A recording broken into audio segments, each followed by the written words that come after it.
Dominic Stone's lips pressed against Sierra Vance's mouth right there on the stage, cameras flashing like lightning in a storm, the ballroom erupting in gasps and whispers that sounded like 1,000 snakes hissing at once.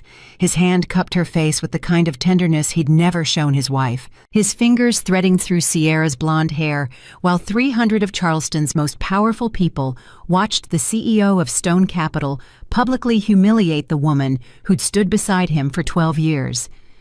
Eliza Stone stood 20 feet away in her midnight blue gown, her champagne glass steady in her hand, her face a mask of such perfect calm that anyone watching might have thought she was carved from marble.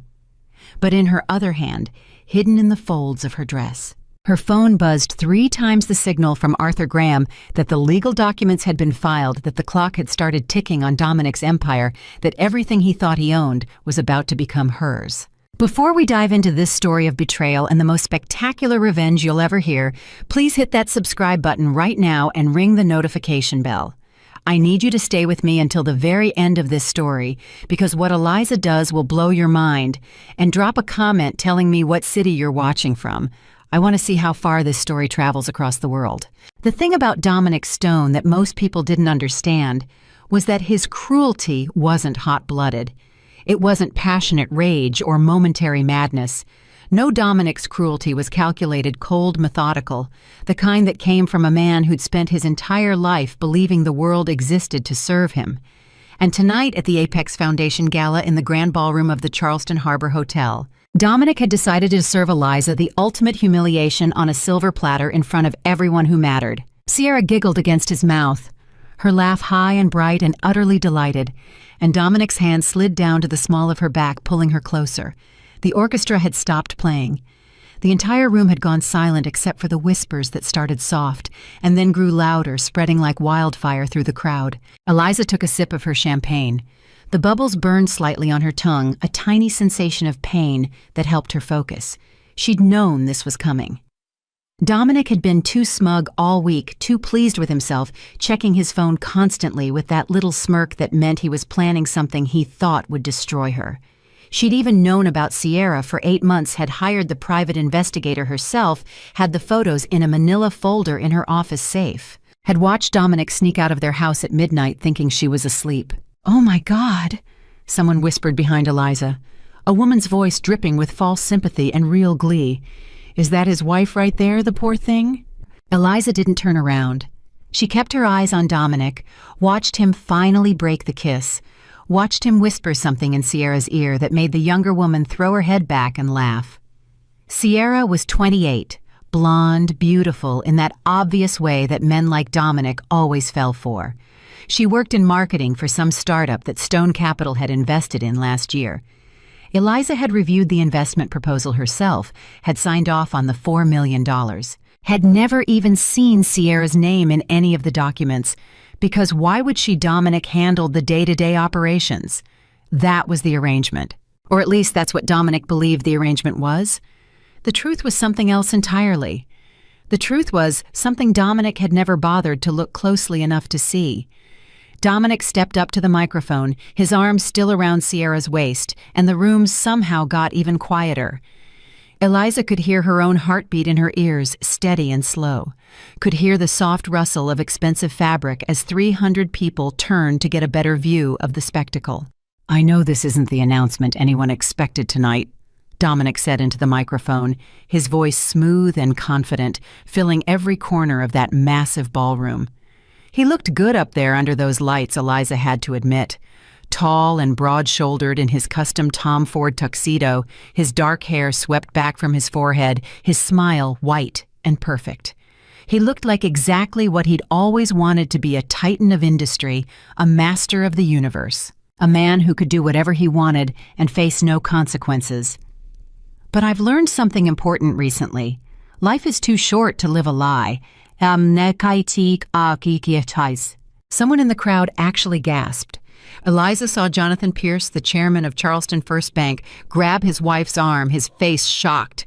Saw Miranda Chen from Chen Industries cover her mouth with her hand.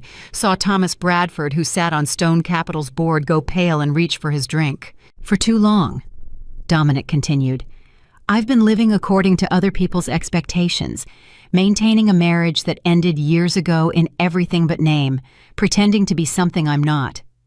He looked directly at Eliza, then his eyes meeting hers across the distance, and she saw it there, the cruelty, the satisfaction, the absolute certainty that he was breaking her.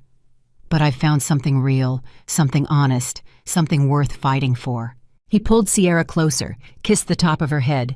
The cameras were going crazy now, flashes popping like fireworks. Eliza recognized reporters from the Charleston Post and Courier, from the Business Chronicle, from at least 3 different society blogs that covered the city's elite. Tomorrow morning, this would be everywhere. By tomorrow afternoon, it would be national news. By tomorrow evening, the whole world would know that Dominic Stone had publicly humiliated his wife at a charity gala. Eliza's phone buzzed again in her hand. 3 short pulses. She glanced down just for a second, saw the message from Arthur Graham that consisted of one word, complete. She felt something unlock in her chest, something that had been coiled tight for 12 years starting to unfurl. "So I'm making an announcement tonight," Dominic said. "I'm asking Eliza for a divorce, and I'm asking Sierra to marry me." The crowd erupted, not in applause. God, no. This wasn't the kind of crowd that would applaud something so tasteless, but in shocked exclamations and hurried conversations and the sound of at least 50 phones being pulled out to capture this moment, to text their friends, to post on social media that they were here, they witnessed it, they saw Dominic Stone propose to his mistress while his wife stood right there in the same room. Dominic pulled a ring box from his pocket. Even from where Eliza stood, she could see it was. Tiffany could see the size of the diamond when he opened the box. Sierra squealed, and threw her arms around his neck. The kiss they shared then was somehow more obscene than the first one, all tongues and hands and 0 shame. "Eliza, darling, are you all right?" Eliza turned to find Catherine Winters at her elbow. Charleston's premier society matron, her face arranged in an expression of concern that didn't quite reach her eyes. Catherine had never liked Eliza, had always thought Dominic had married beneath himself when he chose the quiet daughter of a middle-class accountant instead of one of Charleston's old-money families. "I'm perfectly fine, Catherine," Eliza said, and her voice came out steady, calm, almost serene. Catherine blinked, confused. This wasn't the reaction she'd expected. This wasn't the script for this kind of public humiliation. "But surely I mean what he just did. What Dominic does is his business," Eliza said. She finished her champagne set, the empty glass on a passing waiter's tray. "Now, if you'll excuse me, I need to make a phone call." She walked out of this ballroom with her head high, her spine straight, her heels clicking on the marble floor with a steady rhythm that matched her heartbeat. Behind her, she could hear the noise of the crowd growing louder, could hear someone starting to clap, probably one of Dominic's sycophants, trying to turn this into a celebration. Let them clap. Let them celebrate. Let Dominic have his moment of triumph. Because in 2 weeks, at the Stone Capital Anniversary Gala, Eliza was going to take everything from him. She stepped out into the hotel corridor, where the noise from the ballroom faded to a dull roar behind the heavy doors. The hallway was lined with gold-framed mirrors and fresh flowers in crystal vases, empty, except for the 2 security guards stationed at the ballroom entrance, who carefully avoided looking at her. They'd seen it all too, of course. Everyone had seen it. Eliza pulled out her phone and dialed Arthur Graham's number. He answered on the first ring. "It's done," Eliza asked. "Filed 20 minutes ago," Arthur said. His voice was crisp, professional, but she could hear the satisfaction underneath. Arthur had been her lawyer for 8 years, had helped her build the legal structure that protected her assets, and he'd never liked Dominic. "The trust documents are registered with the state. The holding company transfers are complete. The board proxy votes are secured. Everything you own is now officially separated from everything he thinks he owns. And the Event Horizon protocol, ready to activate on your signal. Once you give the word, we can execute the entire sequence in under 6 hours."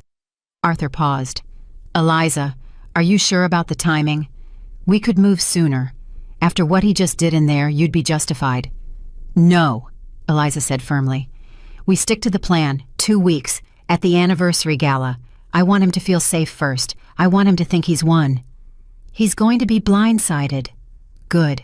Eliza ended the call and stood there for a moment in that empty hallway, letting herself feel it, the anger she'd been suppressing, the hurt she'd been ignoring, the rage that had been building for years. Dominic thought he'd humiliated her tonight. Dominic thought he'd broken her. Dominic thought she was just the quiet wife, the supportive spouse, the woman who'd stood in his shadow for 12 years while he built his empire. Dominic had no idea who she really was. The truth was something Eliza had hidden for so long, she'd almost forgotten it herself sometimes, hidden it so carefully that even Dominic, who shared her bed and her home and her life, had never seen it. Eliza Stone wasn't just the wife of the CEO of Stone Capital. Eliza Stone was the majority shareholder of Ether Holdings, the private equity firm that had funded Stone Capital's founding 12 years ago. She was the silent partner who'd bankrolled every major deal Dominic had ever made. She was the anonymous investor whose capital had saved Stone Capital during the 2018 liquidity crisis. She was the hidden hand that had guided the company's strategy, vetted its acquisitions, approved its expansions. She was in every legal sense that mattered the true owner of Dominic's empire, and in 2 weeks she was going to take it all back. The ballroom doors opened and someone stumbled out.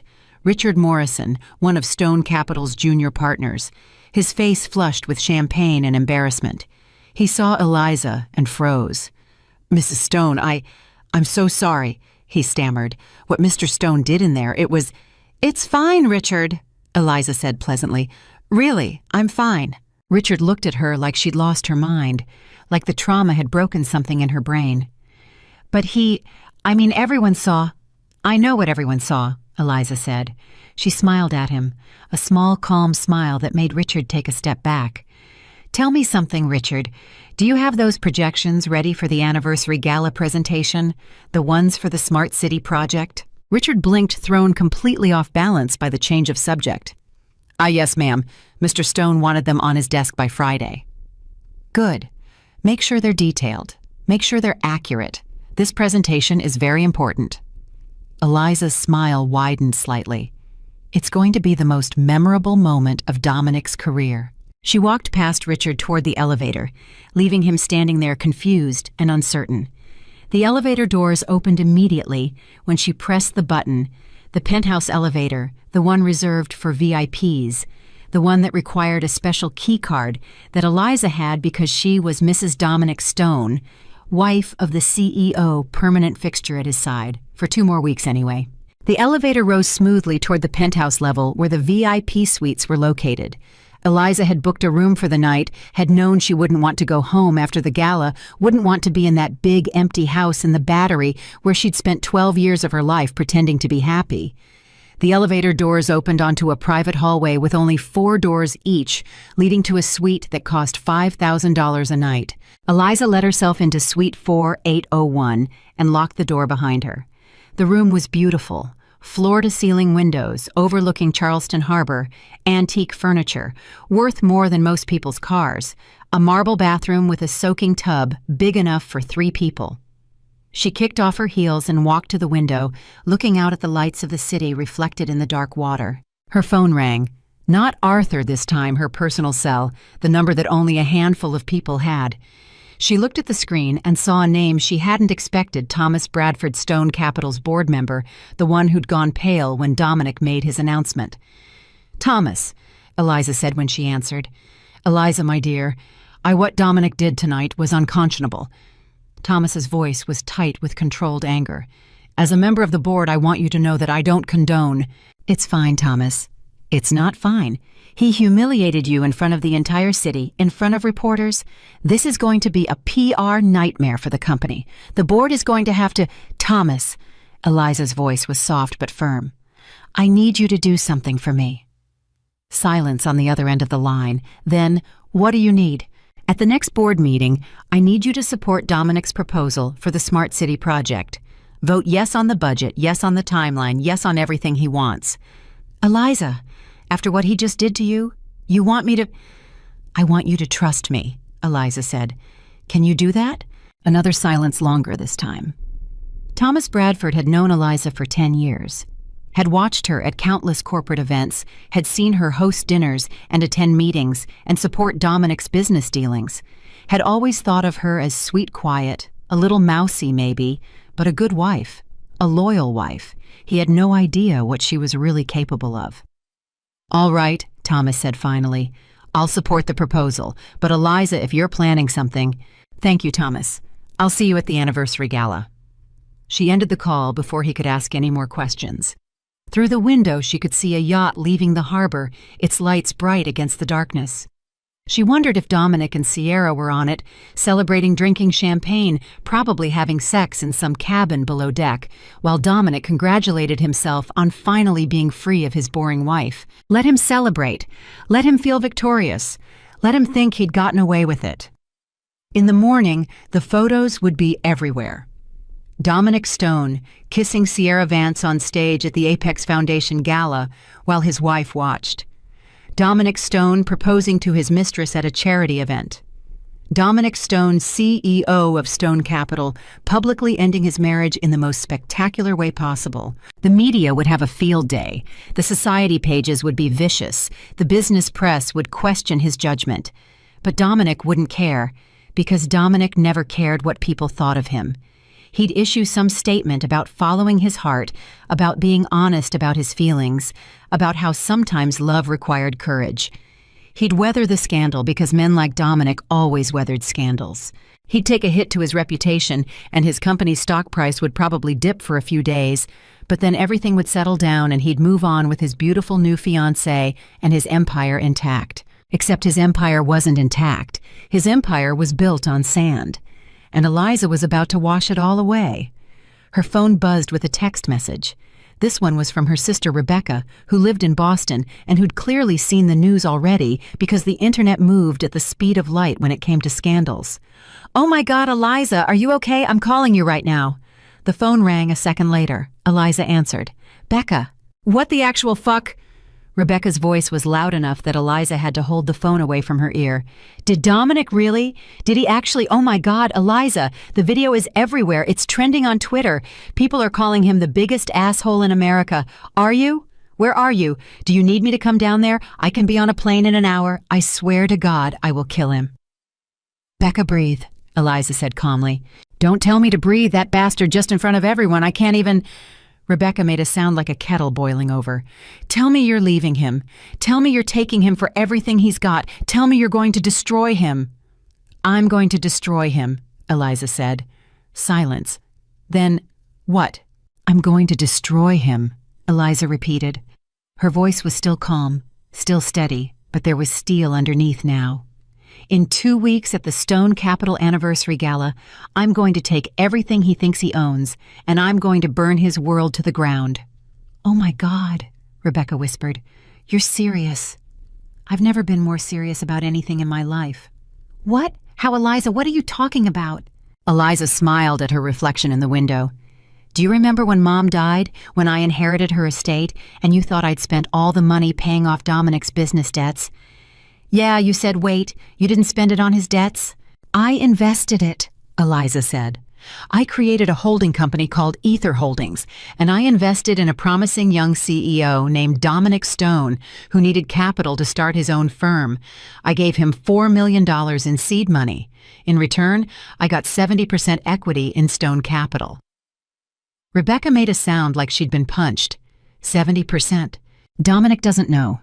The investment was structured through layers of shell companies and offshore trusts.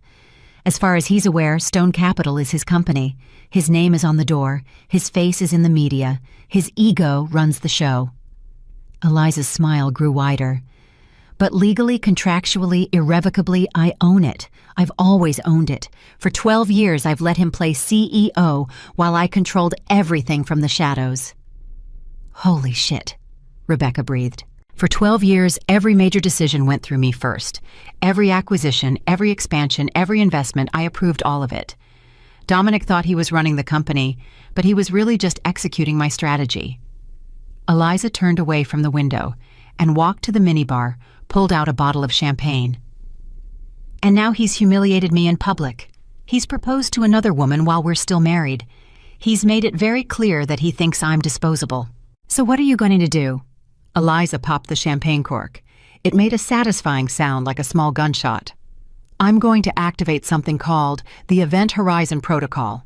It's a legal mechanism my lawyer helped me design 5 years ago when Dominic started getting sloppy with his affairs. One phone call, and I can seize all assets tied to Ether Holdings, freeze all corporate accounts, dissolve the board, and take complete operational control of Stone Capital. You're going to take his company. I'm going to take my company back, Eliza corrected. She poured champagne into a crystal flute. And I'm going to do it at the anniversary gala, in front of all the same people who watched him humiliate me tonight. I want him to feel what I felt. I want him to stand there while his world falls apart and everyone watches. Rebecca was quiet for a long moment. Then she started laughing. Not a small laugh, a huge, wild, delighted laugh that went on and on. "Oh my God," she gasped.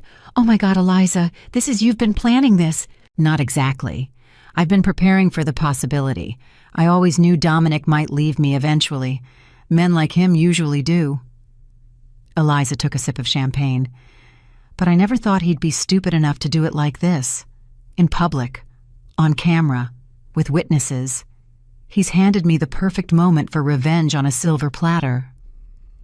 "I need to be there," Rebecca said immediately. "I need to see this." "You're on the guest list. Front row seat." Eliza walked back to the window with her champagne. Down below in the parking lot, she could see Dominic's silver Mercedes pulling away, could see Sierra in the passenger seat, could imagine them already celebrating their new life together. 2 weeks, Becca, and then Dominic Stone is going to learn a very expensive lesson about underestimating his wife. After Rebecca hung up, Eliza stood at the window for a long time, drinking her champagne, slowly watching the city lights blur and shimmer in the darkness. She thought about the last 12 years, thought about the quiet girl she'd been when she met Dominic at a fundraiser in Colombia, the girl who'd just lost her mother and inherited $500,000 and didn't know what to do with it. Thought about how Dominic had been so charming back then, so ambitious, so full of big ideas about starting his own investment firm, if only he had the capital to get started. Thought about how she'd believed him when he said he loved her, how she'd believed him when he said they were partners, how she'd believed him for years, even as he slowly stopped seeing her, stopped talking to her, stopped treating her like anything more than a decorative accessory to his successful life.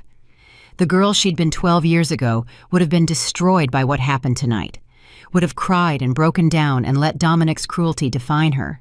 But Eliza wasn't that girl anymore. Eliza had spent 12 years quietly building an empire while Dominic took all the credit. Had spent 12 years learning everything about corporate law and financial structures and hostile takeovers. Had spent 12 years preparing for the possibility that one day she might need to take back what was hers. And now that day had come. Her phone buzzed one more time, a text from Arthur Graham. "I'm assuming you saw the news. Do you want to move up the timeline?"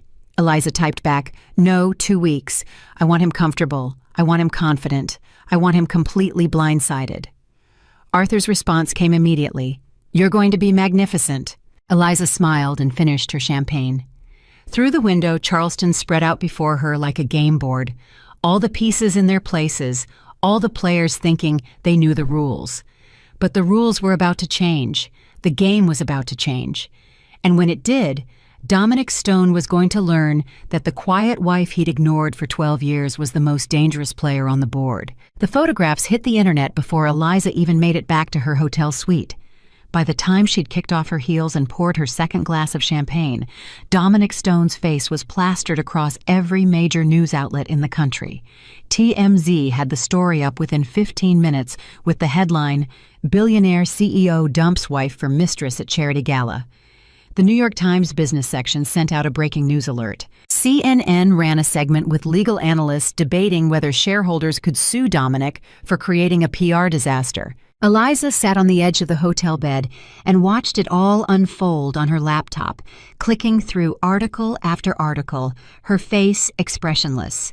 The comment sections were vicious. Thousands of strangers who'd never met her were calling Dominic every name in the book, calling for boycotts of Stone Capital, demanding his resignation. Some were even defending him, saying he had a right to be happy, that staying in a loveless marriage was worse than ending it publicly. None of them knew the truth. None of them knew who she really was. Her phone rang at 11:30. Dominic. She stared at his name on the screen for 3 rings before she answered. Eliza. His voice was tight controlled, but she could hear the edge of something underneath. Anger maybe, or fear that she was going to make this difficult. We need to talk. Do we? Eliza kept her voice light, almost pleasant. Don't make this harder than it needs to be. What happened tonight was, look, it wasn't how I wanted you to find out, but Sierra and I have been together for almost a year now and— 8 months, Eliza interrupted. You've been together for 8 months. You met her at the tech startup showcase last September. You took her to the Ritz-Carlton in Atlanta for your first weekend together in October. You bought her the Cartier bracelet she's wearing tonight in December. Should I go on? Silence, long and heavy. Then Dominic laughed, but it sounded forced. You had me followed. I had you documented. Eliza took a sip of champagne. There's a difference. Jesus Christ, Eliza. You know what, fine. You knew. So what? It doesn't change anything. The marriage has been dead for years, and you know it. I do know it. Then sign the divorce papers when my lawyer sends them over. Don't drag this out. Don't try to take me to the cleaners in some vindictive— I'll sign whatever you want me to sign, Eliza said.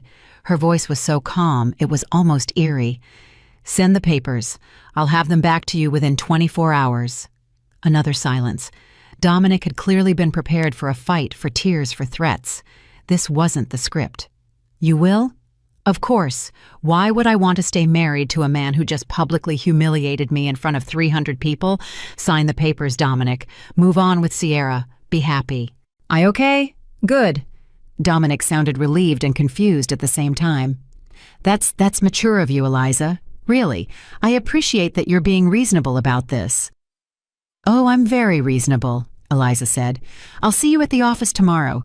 We still have the anniversary gala to plan after all. Business doesn't stop just because our marriage did. You're still coming to work. Why wouldn't I? I'm still the executive assistant to the CEO until the divorce is finalized.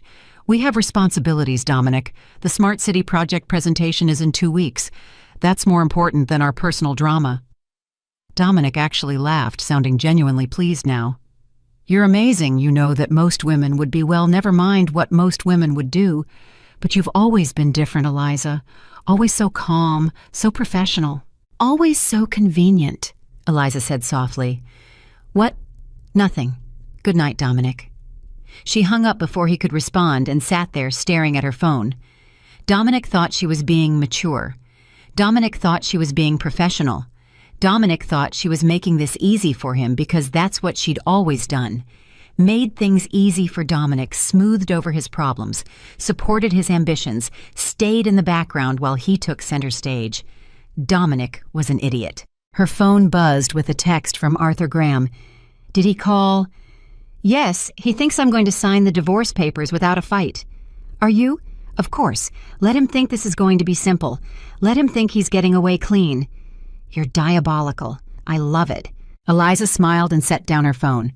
Through the hotel window, she could see the lights of Charleston Harbor, could see the yacht that had left earlier returning to dock. She wondered if Dominic and Sierra were on it, wondered if they were still celebrating, wondered if Dominic had any idea at all what was coming for him. The morning brought more chaos. Eliza woke at 6 to find her phone flooded with messages from people she hadn't spoken to in years. Old college friends reaching out with sympathy.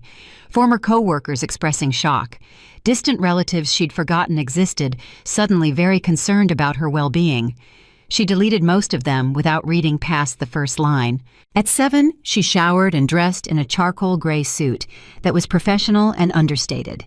At 7:30, she checked out of the hotel and drove to the Stone Capital offices in her Mercedes sedan, the one Dominic had bought her 3 years ago for her birthday because a CEO's wife needed to look the part.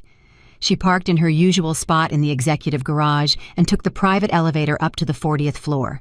The receptionist's eyes went wide when Eliza walked past. Mrs. Stone, we didn't expect— Good morning, Amanda, Eliza said pleasantly. Is Mr. Stone in yet? Yes, he arrived about 20 minutes ago. But Mrs. Stone, after what happened last night, no one would blame you if I stayed home and cried. Eliza smiled.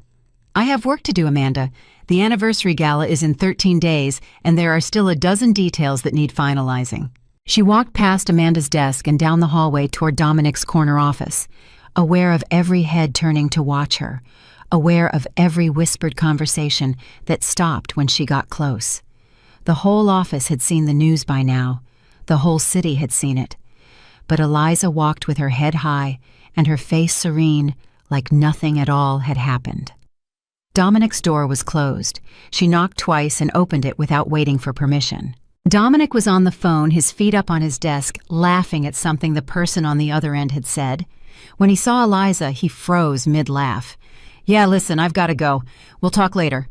He hung up quickly and swung his feet down.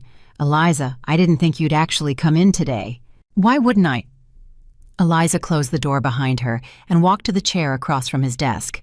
"We have the venue finalized for the gala, but the caterer is asking about final headcount numbers. I need you to approve the menu by end of day, and the marketing team needs sign-off on the presentation slides for the Smart City announcement." Dominic stared at her like she'd grown a second head. "You want to talk about catering? I want to talk about the event we've spent 6 months planning that's happening in less than 2 weeks." "Yes, Dominic. I want to talk about catering." Eliza pulled out her tablet and brought up her notes. "We have 300 confirmed guests, 40 media outlets credentialed, and the mayor is scheduled to introduce you at 8 p.m. But if you'd rather discuss your personal life instead of your professional responsibilities, we can do that too." "No, Dominic ran a hand through his hair. "Jesus, Eliza, you're really something you know that you've mentioned." Eliza looked up from her tablet. "The menu." For the next hour, they worked through the details of the anniversary gala like nothing had changed, like Dominic hadn't just blown up their marriage on live television, like Eliza wasn't sitting across from him planning the event where she was going to destroy his entire world. Dominic kept glancing at her like he was waiting for her to crack, to break down, to show some emotion. But Eliza stayed perfectly calm, perfectly professional, perfectly pleasant. It was driving him crazy. She could see it in the way his jaw tightened, the way his fingers drummed on the desk, the way he kept shifting in his chair. "Are you really okay with all this?" Dominic finally asked when they'd finished going over the last of the details. "Because if you're just putting on a brave face—" "I'm fine, Dominic." Eliza stood and smoothed her skirt. "Our marriage was over a long time ago. You're just the one who had the courage to end it. I respect that, actually." "You do?" "Of course. Staying in a dead relationship helps no one. You should be with someone who makes you happy. Sierra seems lovely." Dominic's face relaxed into a smile. "She is. She's God. Eliza. She's everything He caught himself. "I mean, not that you aren't. What I mean is—" "It's fine," Eliza said.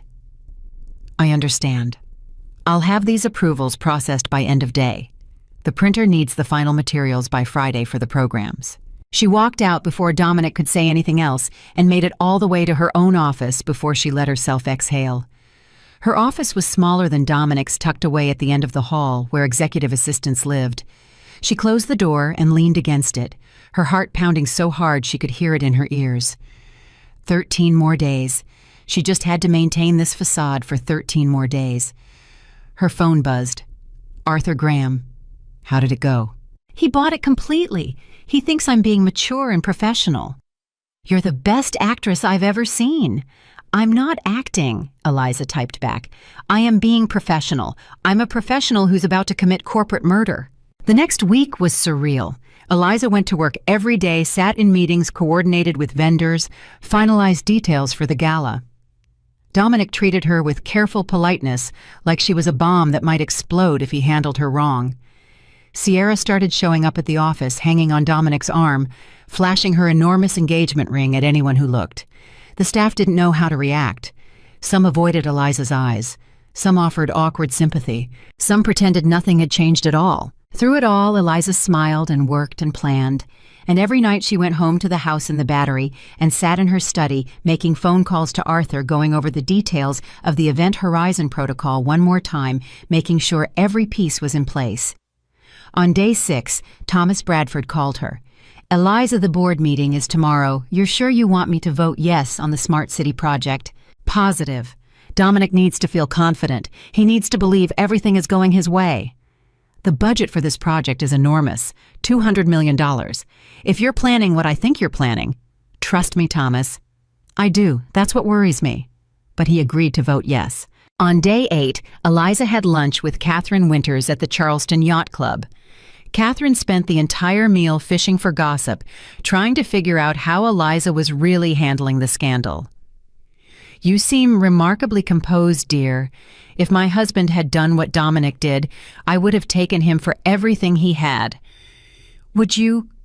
Eliza sipped her iced tea. That seems exhausting. All those lawyers and court battles and years of litigation. So much easier to just let it go. Catherine's face showed clear disappointment that Eliza wasn't falling apart. Well, you always were very practical. I learned from the best, Eliza said, smiling sweetly. On day 10, Sierra cornered Eliza in the hallway outside Dominic's office. She was wearing a white dress that was at least 2 sizes too small, and heels so high she was wobbling. Mrs. Stone, I just want you to know that Dominic and I never meant to hurt you. What we have is it's real, you know, it's true love. Eliza looked at this girl who was 15 years younger than her, who thought she'd won some kind of prize by stealing another woman's husband, who had no idea what she'd actually gotten herself into. I'm very happy for you both, Sierra. Truly. Sierra blinked. You are. Of course. Dominic deserves to be happy. You both do. Eliza smiled. I hope the wedding is everything you've dreamed of. Oh my God, you're so sweet. Sierra actually looked teary. I was so worried you'd hate me, but you're amazing. Dominic said you were being really cool about everything, but I didn't believe him. I thought you'd be like super bitter and vindictive. Why would I be bitter? Eliza asked. You're doing me a favor, really. Now I get to start fresh. Find someone who actually appreciates me. Sierra hugged her. Actually hugged her right there in the hallway, her perfume so strong it made Eliza's eyes water. When she pulled back, she was definitely crying. You're going to find someone amazing, Mrs. Stone. Someone way better than Dominic. No offense. None taken, Eliza said. On day 12, the day before the gala, Dominic called Eliza into his office to go over the final presentation one last time. The Smart City project was his baby, the thing he'd been working toward for 3 years. $200 million to develop a smart infrastructure complex on the outskirts of Charleston, complete with AI-controlled traffic systems, renewable energy grids, and luxury housing that would sell for millions per unit. It was ambitious and expensive, and exactly the kind of flashy project that would cement Dominic's reputation as a visionary. The board had approved it. The investors were lined up. The mayor was on board. Everything was perfect. This is it, Dominic said, pulling up the presentation slides. This is the legacy project, the thing that puts Stone Capital in the history books. He turned to Eliza with something almost like affection in his eyes. And you helped make it happen. All those years of supporting me, handling the details, keeping everything running smooth. I want you to know I appreciate that, Eliza. Even if things didn't work out between us, you were a good partner. In business, anyway. In business, Eliza echoed. Yes, I suppose I was. After the divorce is final, I'm going to make sure you're taken care of. A settlement that reflects your contributions. You won't have to worry about money. Eliza almost laughed. The settlement Dominic was planning to offer her was probably around $5 million, maybe 10 if his lawyers felt generous. He thought that was taking care of her. He thought that was fair compensation for 12 years of her life. He had no idea that she already controlled 70% of his company. No idea that the settlement he was planning to give her was a rounding error compared to what she actually owned. That's very generous of you, Dominic, she said. It's only fair. He clicked through the slides, clearly excited. Tomorrow night is going to be incredible. The mayor's introduction, the presentation, the announcement, and then after Sierra and I are going to announce our wedding date to the press. January in Cabo. Small ceremony, just close friends and family. You understand why you won't be invited, obviously. Obviously. But eventually I hope we can be friends. Amicable exes, you know. Eliza stood and picked up her tablet. I should get back to my office. I still have a few last-minute details to confirm with the venue. Right, yeah, of course. Dominic walked her to the door. Tomorrow night, Eliza, the beginning of a whole new chapter. For both of us, Eliza said. She spent that evening at home going through every document one final time. Arthur had prepared everything perfectly. The trust documents that proved her ownership of Ether Holdings, the corporate records showing Ether Holdings' 70% stake in Stone Capital, the shareholder agreements that gave her complete control once the Event Horizon protocol was activated, the court orders that would freeze Dominic's accounts, the injunctions that would prevent him from selling or transferring any assets, the board resolutions that would remove him as CEO. It was all there. 12 years of careful planning, 5 years of active preparation, 13 days of perfect deception. Tomorrow night, in front of 300 guests and 40 media outlets, and the same crowd that had watched Dominic humiliate her, Eliza was going to take everything. Her phone rang at 9 p.m. Rebecca. "Tomorrow's the big day," her sister said. "Are you ready?" "I've been ready for years," Eliza said. "I just didn't know it until 13 days ago."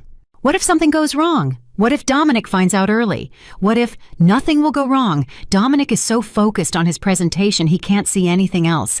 And even if he could, he'd never believe I was capable of this.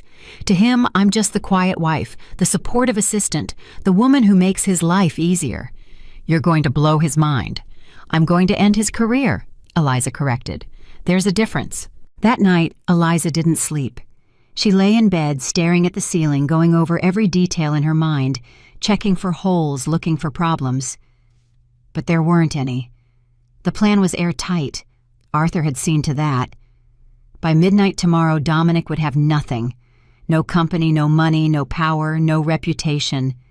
Everything he'd built on her money would be hers again. The morning of the gala, Eliza woke at 5 a.m. and went for a run along the Battery.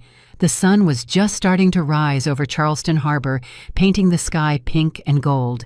The air was cool and clean, and she ran until her lungs burned, and her legs ached, and her mind was perfectly clear.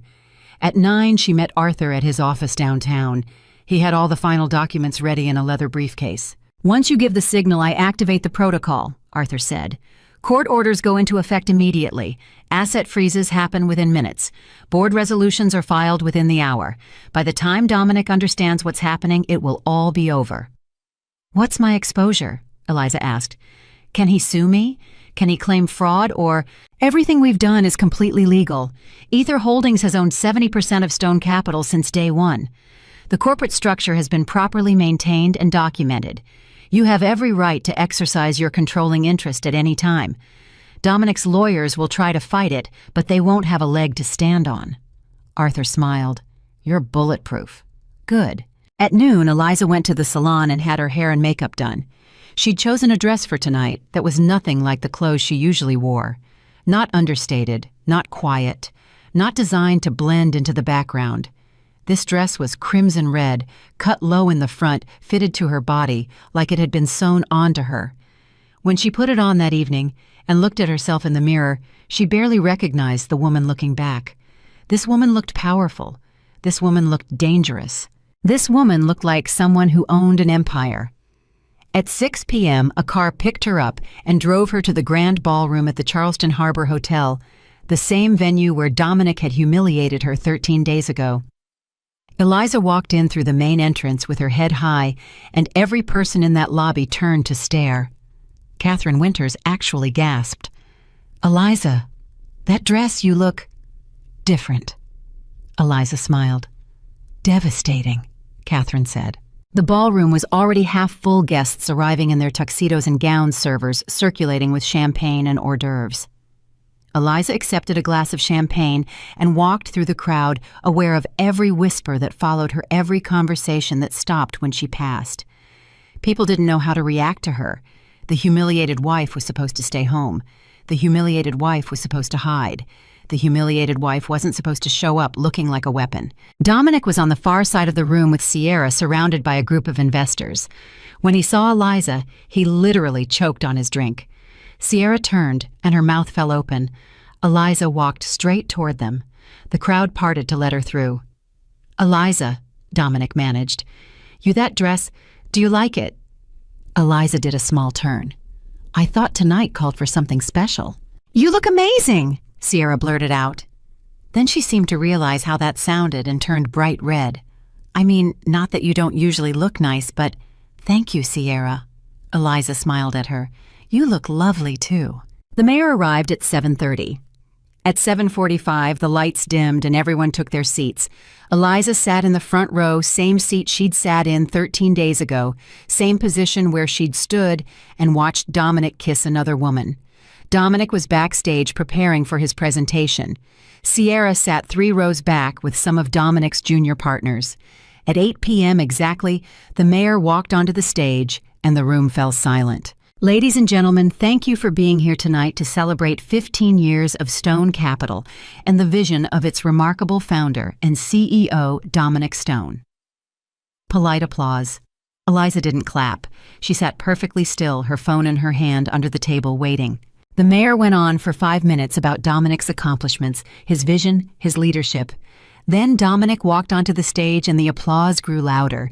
He looked good up there, confident and powerful in his tuxedo, that same smile on his face that had charmed investors and clients for 15 years. Thank you all for being here tonight, Dominic began. 15 years ago, I had a dream of building something that would change Charleston, change the business landscape, change the world. Eliza's phone buzzed once. Arthur's signal. Everything was ready. Dominic clicked to his first slide. Tonight, I'm proud to announce Stone Capital's most ambitious project to date, a $200 million smart city complex that will revolutionize urban living. The crowd murmured appreciation. Dominic launched into his presentation talking about AI systems and renewable energy and luxury housing. He was good at this, Eliza had to admit.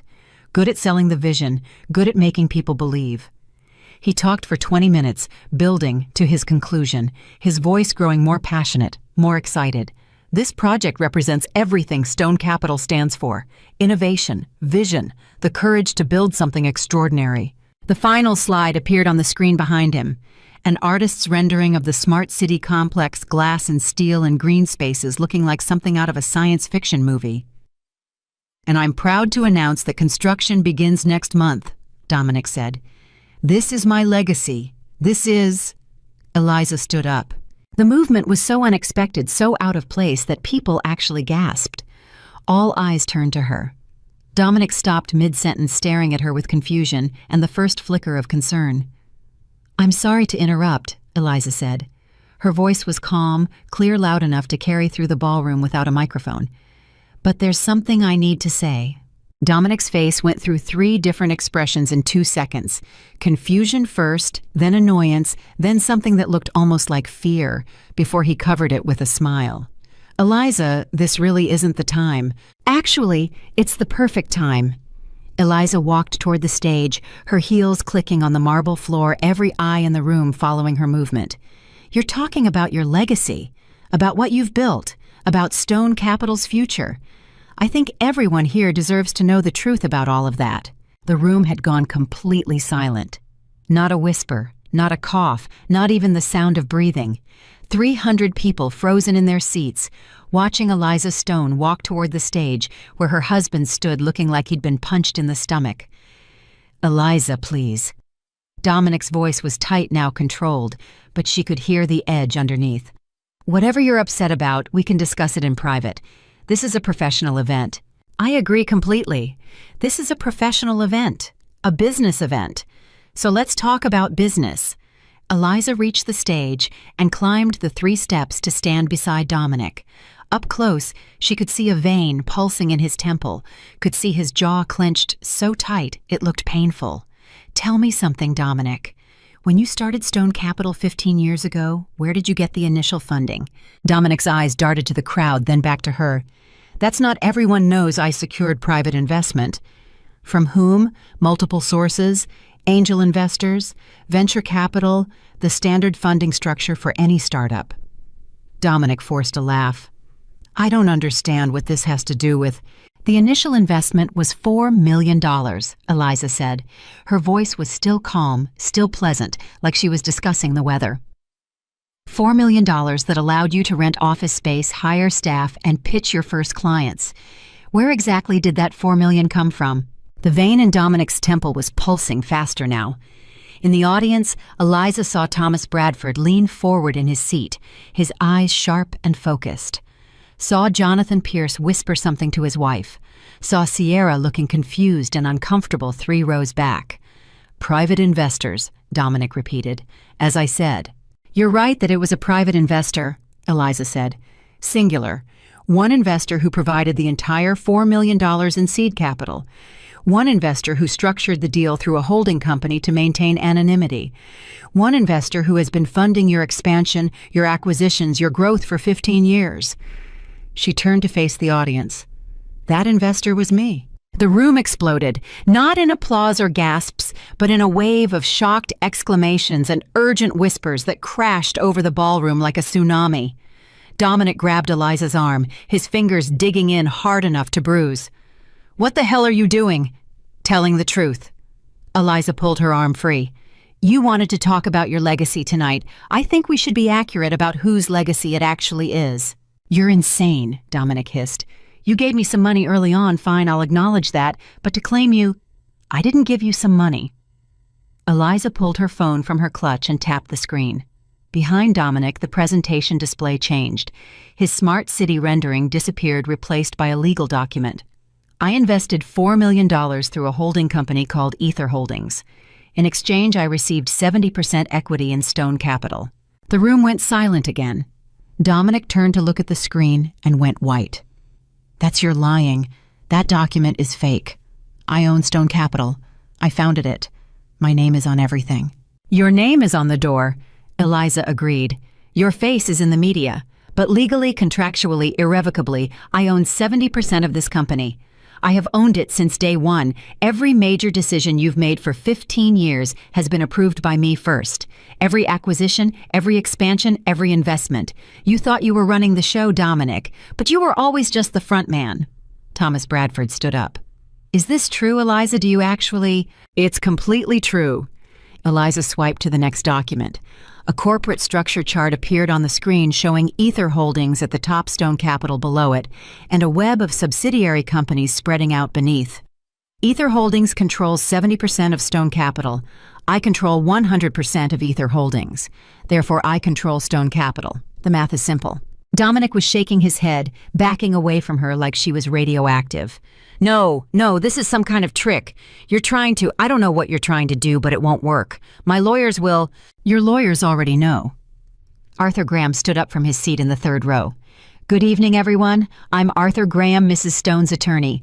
Everything she's saying is completely accurate and legally sound. The documents have been filed with the state. The corporate records are public. Any lawyer in this room can verify what Mrs. Stone is telling you right now."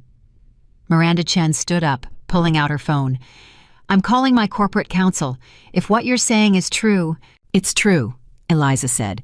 "Feel free to verify. Take all the time you need. I'll wait." For the next 3 minutes, the ballroom descended into chaos. Half the audience was on their phones calling lawyers, accountants, business partners. The other half was whispering frantically, trying to process what they were hearing. Dominic stood frozen on stage like a statue, his face cycling through emotions too fast to track. Shock, denial, rage, fear, back to shock. Sierra pushed through the crowd and ran up to the stage. "Dominic, what is she talking about? You own the company. You told me you founded it from nothing. You said—" "Shut up," Dominic snapped. "Just shut up and let me think."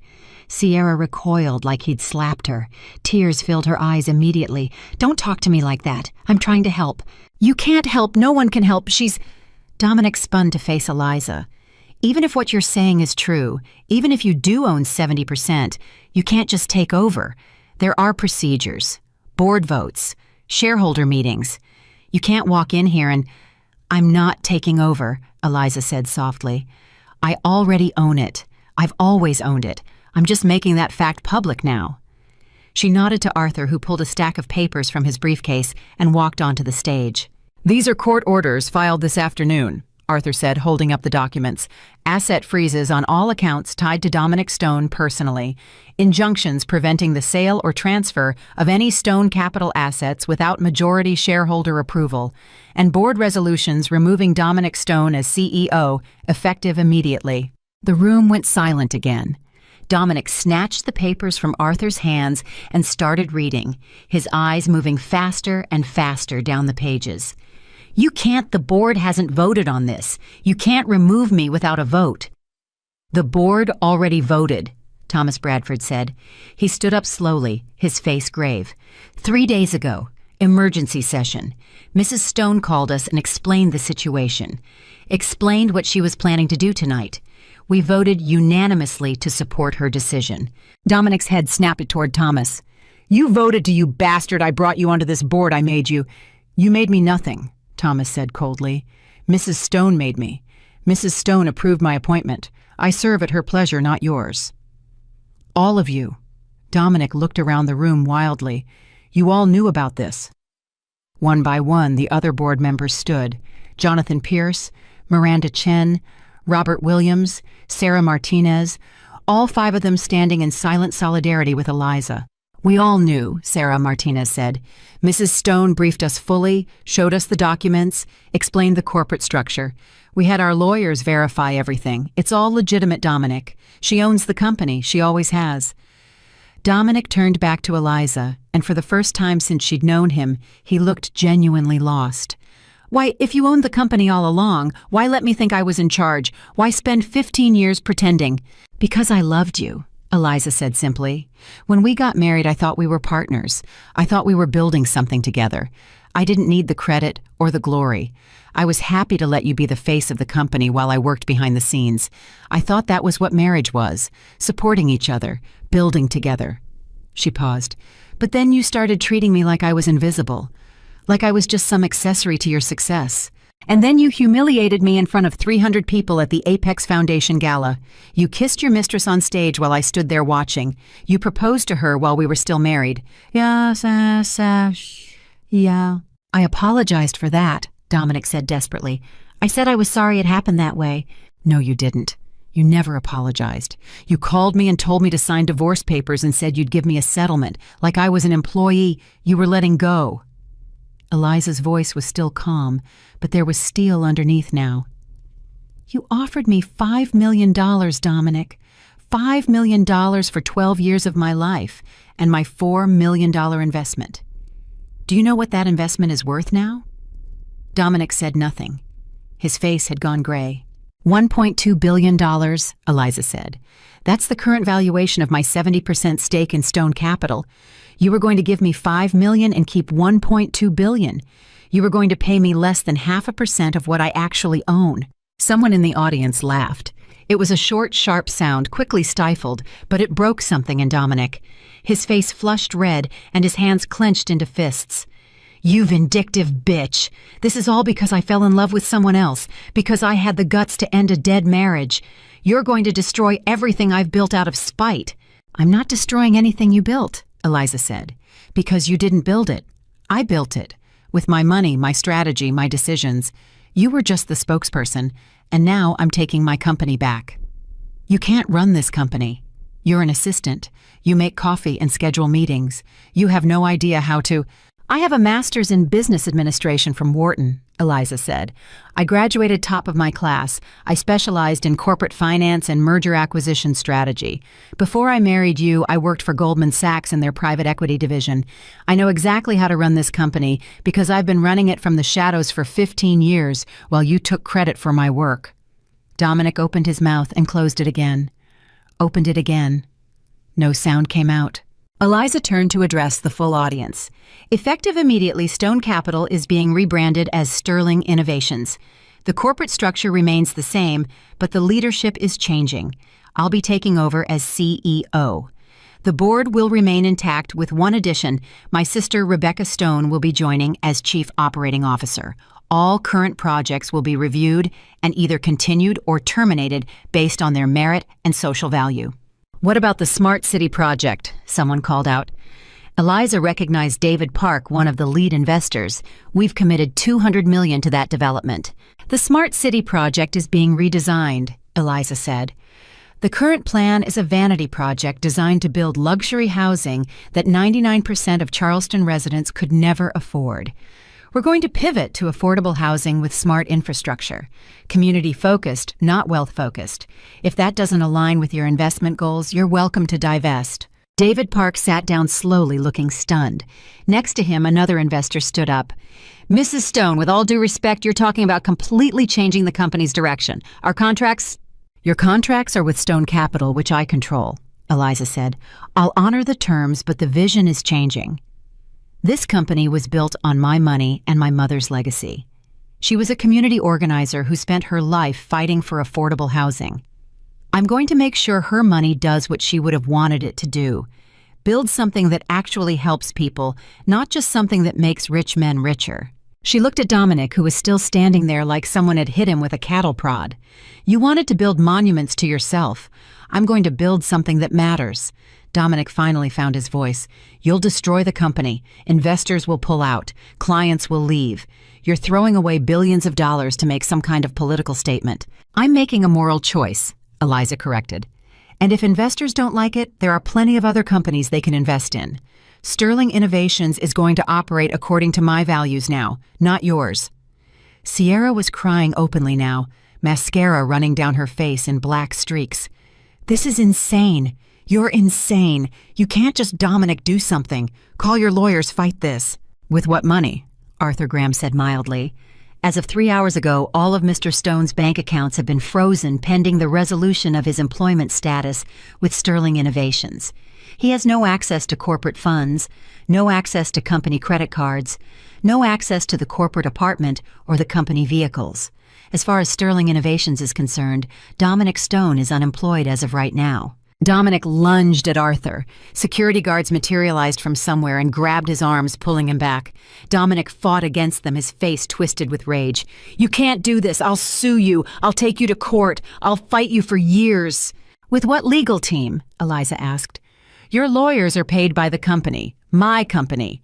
You're welcome to hire your own attorneys, but that requires money, which you don't have anymore." She picked up the microphone Dominic had been using. "Ladies and gentlemen, thank you for your patience during this unexpected announcement. The gala will continue. Please enjoy the food and drinks. There's a lot to celebrate tonight." She handed the microphone to Arthur and walked off the stage. The crowd parted for her again, people stepping back like she was a force of nature they didn't want to get too close to. Behind her, she could hear Dominic screaming security guards, escorting him out, Sierra sobbing.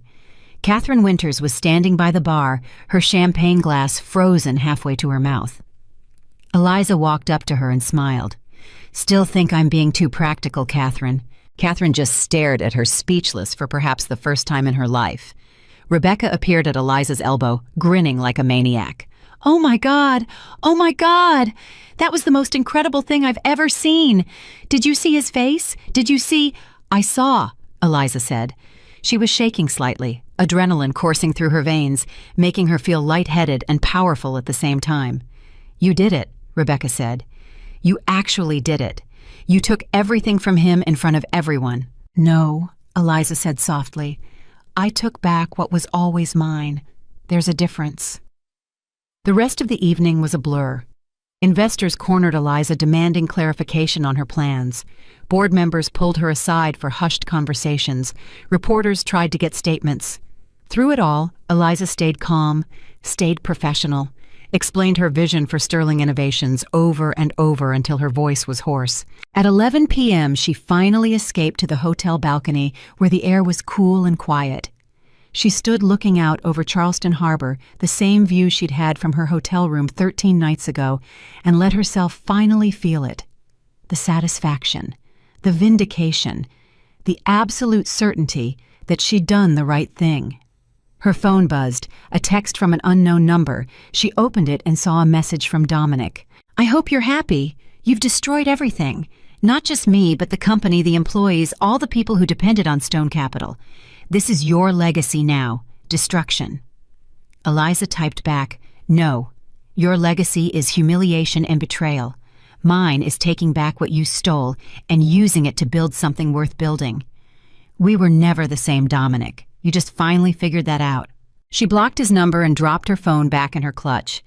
Below, she could see people leaving the gala, could hear snatches of conversation floating up. Everyone was talking about what had happened.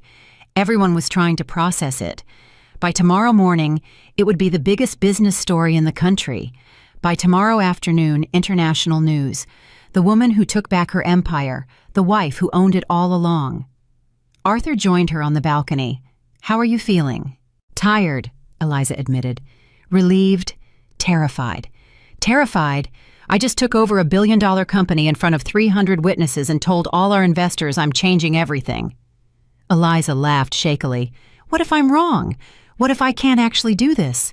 What if Dominic was right and I destroy everything?" "You won't," Arthur said firmly. "You've been making the real decisions for 15 years. Now you're just making them publicly. The only difference is everyone knows who's really in charge." He paused. "Besides, you're not doing this alone. You have the board. You have Rebecca. You have an entire company full of talented people who are probably relieved they don't have to work for Dominic's ego anymore." "Maybe." Eliza took a deep breath. "Tomorrow, I have to go into the office as CEO. Tomorrow, I have to start actually running things openly instead of from behind the scenes. Tomorrow, everything changes." "It already changed," Arthur said. "Tonight you stopped being invisible. You can't go back to that now, even if you wanted to." "I don't want to," Eliza said. "I never want to be invisible again." They stood in comfortable silence for a while, watching the lights on the water. Then Arthur's phone rang. He answered it, listened for a moment, and started smiling. "You need to hear this. It's Thomas Bradford." He put the phone on speaker. Thomas's voice came through excited and slightly drunk. "Eliza, I just had drinks with 5 of our major investors. You know what they said? They said it's about damn time someone in this industry had the guts to put values over profit. 3 of them want to increase their investments. 2 want meetings to discuss the affordable housing project. They're excited, Eliza. Your speech tonight didn't scare them off. It inspired them." Eliza felt something unlock in her chest. "Really, really, you're going to be fine. Better than fine. You're going to be extraordinary." Thomas paused. "I'm sorry I ever doubted you. I'm sorry I thought of you as just Dominic's wife all those years. You're so much more than that. Thank you, Thomas." After he hung up, Eliza stood there feeling the weight of the last 13 days finally lift off her shoulders. She'd done it. She'd actually done it. Taken back her company, exposed Dominic's fraud, claimed her power in front of the world. And tomorrow she would start building something that mattered. Her phone buzzed again. Another text, this time from Sierra. "I didn't know about any of it. He told me you were just his assistant. He said you didn't understand him. He made it sound like you were nothing. I'm sorry. I'm so sorry." Eliza stared at the message for a long time. Then she typed back, "He made me believe I was nothing, too. For a long time. But we were both wrong. Take care of yourself, Sierra, and next time ask more questions." She deleted the message thread and put her phone away. Sierra wasn't her problem anymore. Dominic wasn't her problem anymore. She had bigger things to worry about now, like running a billion-dollar company, like changing an entire industry's approach to development, like proving that power and values could coexist. It was terrifying. It was exhilarating. It was everything she'd never let herself want because she'd been too busy making Dominic's dreams come true.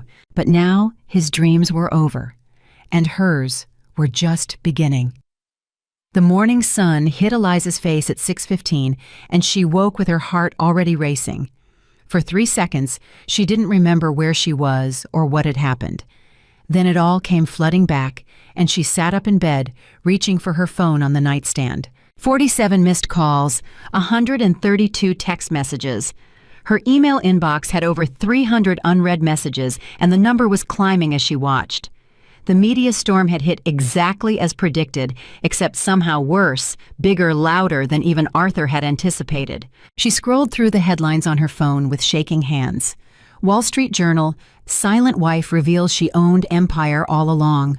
Forbes, "The Billion-Dollar Secret, How Eliza Stone Hid Her Power for 15 Years." CNN, "Charleston CEO Ousted by Wife in Dramatic Gala Confrontation." Business Insider, "The Revenge of the Invisible Woman."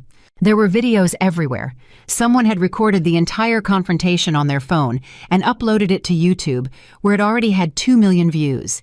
Twitter was exploding with hot takes and think pieces. LinkedIn was full of business leaders either praising her courage or condemning her methods.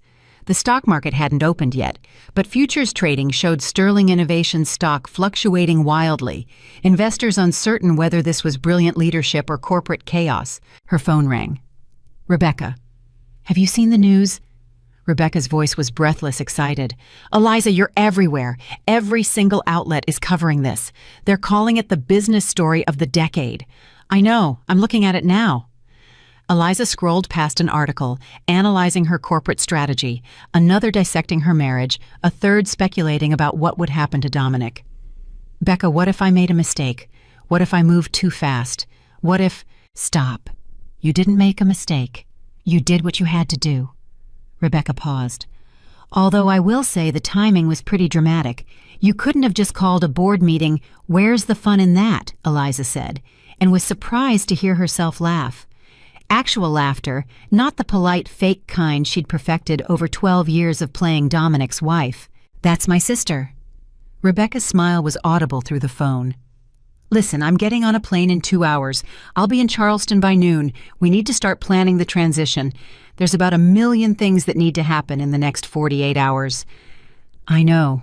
Arthur's already sent over a transition timeline. It's 17 pages long."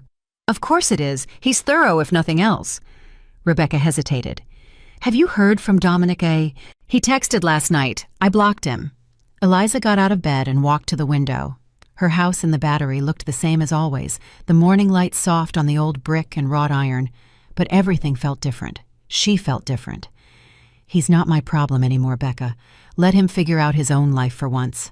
After hanging up with Rebecca, Eliza showered and dressed in a navy blue suit that was professional and powerful without being aggressive. She needed to look like a CEO. Today needed to walk into that office and claim her position in a way that left no room for doubt. Her hands were steadier than she expected as she applied her makeup, steadier than they'd been in weeks. At 7:30, her phone rang again. "Thomas Bradford. I hope I'm not calling too early," Thomas said, "but we have a situation. Michael Reynolds just resigned." Michael Reynolds was the chief financial officer, had been with Stone Capital since year 3, one of Dominic's oldest allies. Eliza felt her stomach drop. "Did he say why?" "He sent a 2-line email saying he can't work for a company that would betray its founder like this. Dominic must have gotten to him last night." Thomas sounded frustrated. "We need a CFO, Eliza. We can't run a billion-dollar company without one. I'll handle it. Give me 2 hours." Eliza ended the call and immediately dialed another number. The phone rang 4 times before a woman's voice answered, professional and crisp. "Jennifer Castellano." "Jennifer, it's Eliza Stone. I don't know if you remember me, but we met at the Goldman Sachs Women's Leadership Conference 3 years ago." "I remember." Jennifer's voice warmed slightly. "I also saw the news this morning. Congratulations on the most spectacular corporate takeover I've seen in my entire career." "Thank you. I'm calling because I need a CFO, and you're the best financial strategist I know. I know you're currently at Morgan Stanley, but—" "I'll take it," Jennifer said immediately. Eliza blinked. "I haven't even told you the compensation package, or I don't care. Do you know how long I've been waiting for someone in this industry to actually put their values where their mouth is? You just announced you're pivoting a billion-dollar company toward affordable housing and social impact. That's the kind of leadership I want to work for." Jennifer laughed. "Plus, I'm bored out of my mind at Morgan Stanley. When can I start?" "How about Monday?" "I'll have my resignation letter submitted by end of day. Send me the contracts." Jennifer paused. "Fair warning, though your old CFO is already calling people trying to convince them you're running the company into the ground. He's telling investors to divest before you destroy their returns." "Let him talk," Eliza said. "Actions speak louder than words. We'll show them what Sterling Innovations can do." By 8 a.m., Eliza was in her car driving to the office. The streets of Charleston looked the same as always, but she felt like she was seeing them through new eyes. Every person walking on the sidewalk, every shop opening for business, every home with lights coming on. These were the people Sterling Innovations was going to serve now. Not just the wealthy elite who could afford Dominic's luxury projects, but everyone. The Sterling Innovations building rose 40 stories above downtown Charleston, glass and steel gleaming in the morning sun. Eliza had walked into this building 1,000 times as Dominic's wife, as his assistant, as the invisible woman who made his life easier. Today, she was walking in as the owner, as the CEO, as the woman who'd been pulling the strings all along. The lobby was already buzzing with activity, employees clustered in groups, whispering urgently, everyone checking their phones, the energy crackling like electricity before a storm. When Eliza walked through the main entrance, the whispering stopped. Every head turned, every eye locked on her. She walked to the elevator bank with her head high and pressed the button for the 40th floor. As the doors closed, she caught a glimpse of her reflection in the polished steel. The woman looking back at her looked confident, powerful, like she belonged at the top of this building. The 40th floor was executive territory. Dominic's corner office, the CFO's office, the boardroom, the executive conference rooms. When Eliza stepped off the elevator, she found Amanda, the receptionist, already at her desk, despite the early hour, her eyes red like she'd been crying. "Mrs. Stone, I mean, Ms. Stone, or should I call you?" Amanda stopped, flustered. "Eliza is fine, Amanda." Eliza smiled at her. "Are you okay?" "I don't know.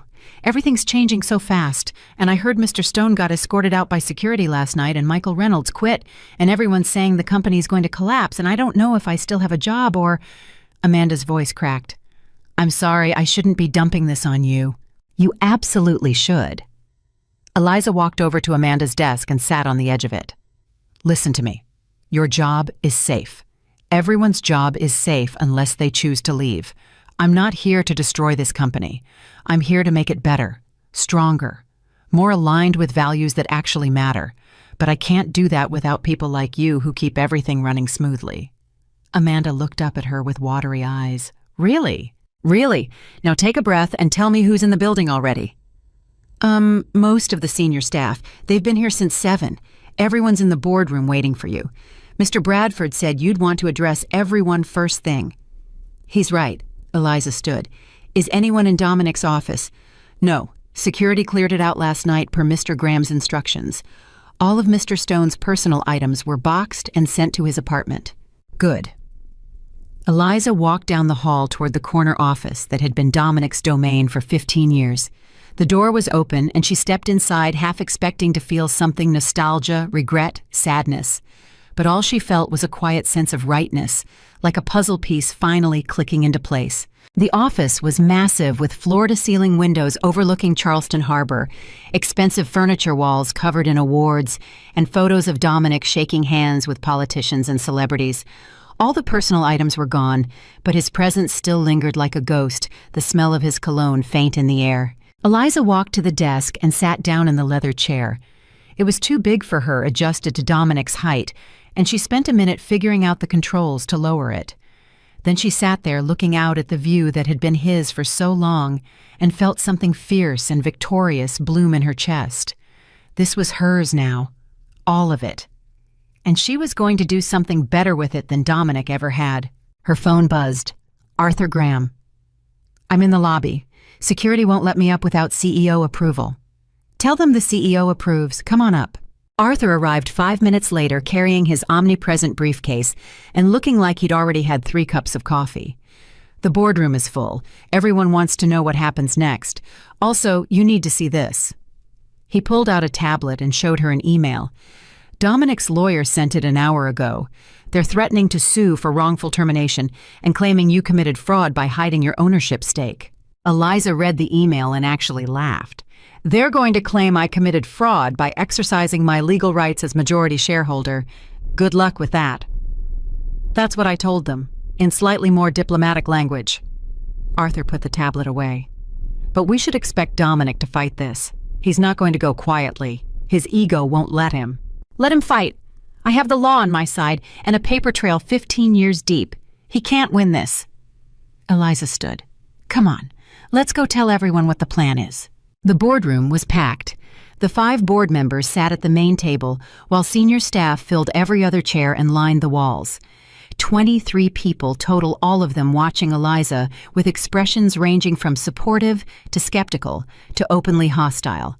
She recognized most of them had worked with them for years, while they barely noticed her existence. Now they were hanging on her every move. "Good morning," Eliza said. She didn't sit down, choosing instead to stand at the head of the table where Dominic usually stood. I know everyone has questions. I'm going to answer as many as I can, but first I want to make something very clear. What happened last night wasn't a hostile takeover. It wasn't a betrayal. It was a correction. For 15 years, I've been the majority shareholder of this company. For 15 years, I've been approving strategy, vetoing bad decisions, and guiding us toward growth. The only thing that's changed is that now everyone knows about it. Paul Henderson, the head of business development, raised his hand. He was one of Dominic's golf buddies, had been since the beginning. With all due respect, Mrs. Stone, most of us had no idea you had any ownership stake at all. You were Dominic's assistant. You scheduled his meetings and handled his calendar. How are we supposed to believe you were secretly running everything? Check the corporate records, Eliza said calmly.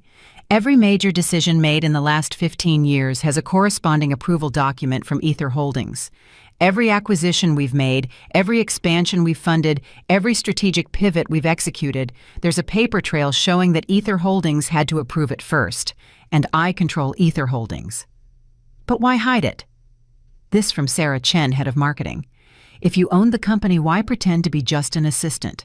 Because I loved Dominic, and I thought we were building something together. I didn't need credit or recognition. I was happy to support him from the background. Eliza looked around the room, meeting each person's eyes. But then he made it very clear that he saw me as disposable, as insignificant, as someone he could humiliate publicly and discard without consequence, so I stopped hiding. Thomas Bradford cleared his throat. For those of you who still have doubts, I've spent the last 2 weeks reviewing every document Eliza provided. Everything she's saying is legally sound and factually accurate. She owns this company. She's always owned it. And frankly, knowing what I know now, I'm amazed she managed to keep Dominic from running it into the ground. That's a hell of a thing to say, Paul Henderson snapped. Dominic built this company from nothing. He's the one who landed the major clients, who pitched the investors, who made Stone Capital a household name. Using my strategy and my money, Eliza said. I'm not denying that Dominic is a talented salesman. He's excellent at pitching ideas and charming clients. But strategy, operations, financial planning, that was always me. You just never knew it because I did it quietly. Prove it, Paul said. Give us one example. Fine. 3 years ago, Dominic wanted to invest heavily in cryptocurrency mining operations. He was convinced it was the future and wanted to commit $100 million to building mining facilities. Eliza pulled up a document on her tablet. I vetoed it, told him it was too volatile, too energy-intensive, too risky. He argued with me for weeks, but eventually backed down because the Ether Holdings approval never came through. 8 months later, the crypto market crashed and every company that had invested in mining lost millions. We didn't lose anything because I stopped it.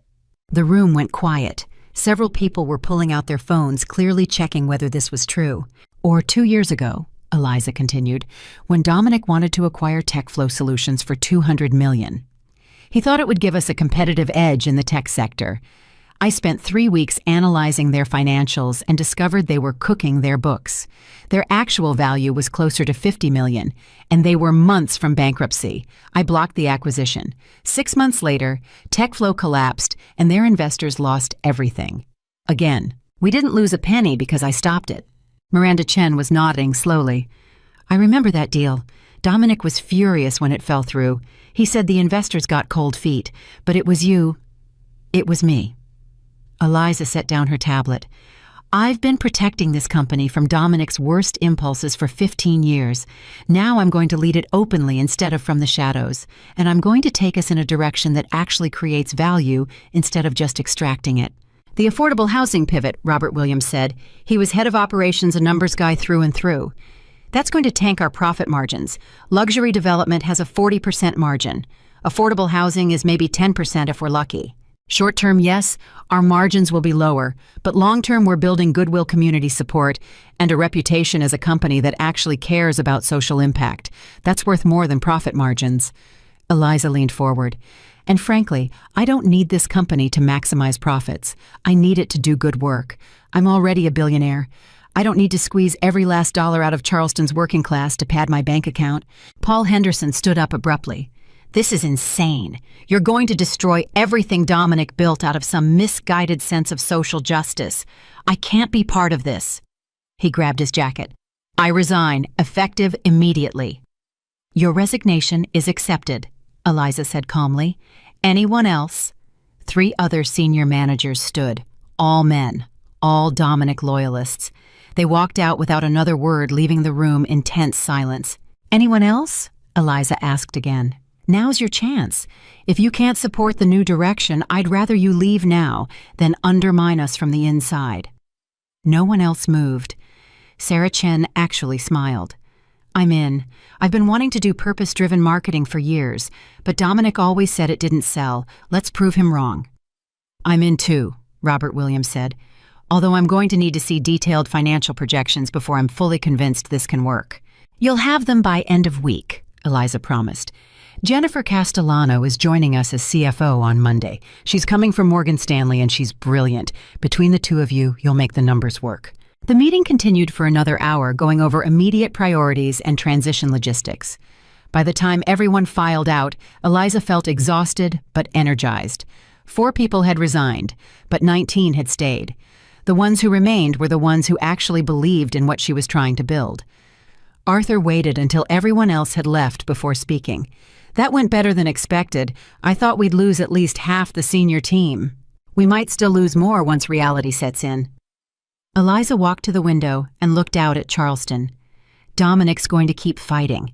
He's going to call in favors pressure investors try to turn people against me. This isn't over. No, Arthur agreed. But you won the first battle. That's what matters.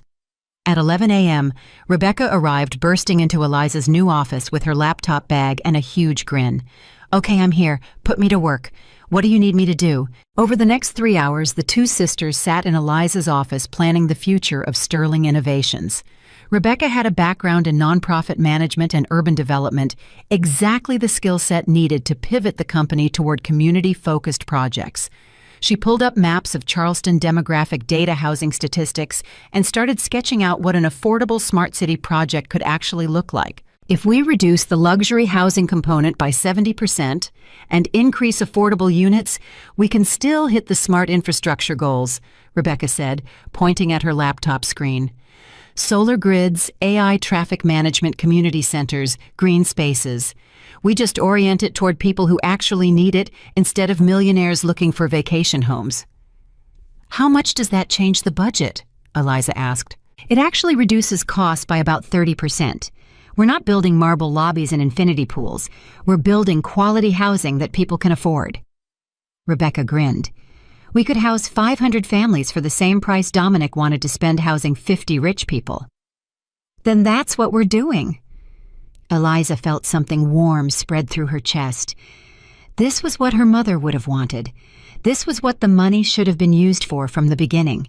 At 2 p.m., her phone rang. Unknown number. She almost didn't answer, but something made her pick up. Eliza Stone. Ms. Stone. This is Janet Rodriguez from the Charleston Housing Authority. I saw your announcement last night about the affordable housing pivot, and I had to call. We've been struggling for years to address the housing crisis in this city. If you're serious about what you said, I'd love to meet with you. Eliza grabbed a pen. I'm completely serious. When can you come in? By the end of the day, Eliza had meetings scheduled with the Housing Authority, the Department of Urban Development, 3 nonprofit organizations focused on affordable housing, and the City Council Housing Committee. Word was spreading fast that Sterling Innovations was open for business with a completely new mission. At 6 p.m., Arthur knocked on her door. You should see this. He held up his phone showing a news alert. Stone Capital stock is up 12%. Investors are buying in, not selling off. Why? Eliza stared at the screen. I changed the entire business model. They should be panicking. Read the analysis. Arthur handed her the phone. Market analysts are saying you've tapped into something investors have been looking for. ESG investing, social impact, purpose-driven capitalism. You're not just doing good, you're ahead of a trend. The smart money sees that. Eliza read through the analyst reports, barely believing what she was seeing. They were calling her a visionary, a leader, the future of conscious capitalism. One analyst wrote that she'd accomplished in one night what most CEOs couldn't do in a decade, completely repositioned a major company while increasing investor confidence. "This is insane," Eliza whispered. "This is brilliant," Arthur corrected. "You didn't just take revenge on Dominic. You've actually created something better."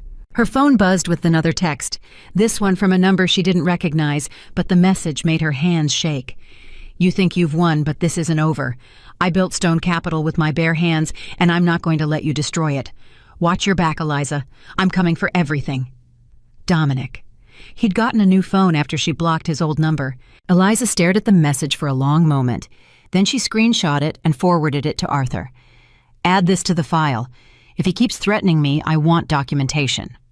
"Already on it." Arthur looked grim. "We should consider a restraining order." "Not yet. Let him make the first real move. I want him to dig his own grave." Eliza deleted the message. "Right now, he's scared and angry and lashing out. Eventually, he'll do something stupid. And when he does, we'll be ready." That night, Eliza went home to her house in the Battery for the first time since the gala. Walking through the door felt strange, like she was a different person entering a life that used to belong to someone else. Everything looked the same, but felt different. The photos of her and Dominic on the walls looked like pictures of strangers. She poured herself a glass of wine and sat on the back porch looking out at the garden. Her phone was finally quiet, the media frenzy dying down to a dull roar. Tomorrow would bring new challenges, new fights, new problems to solve. But tonight, she let herself just breathe. Rebecca found her there an hour later. "You okay?" "I think so." Eliza smiled at her sister. "It's weird.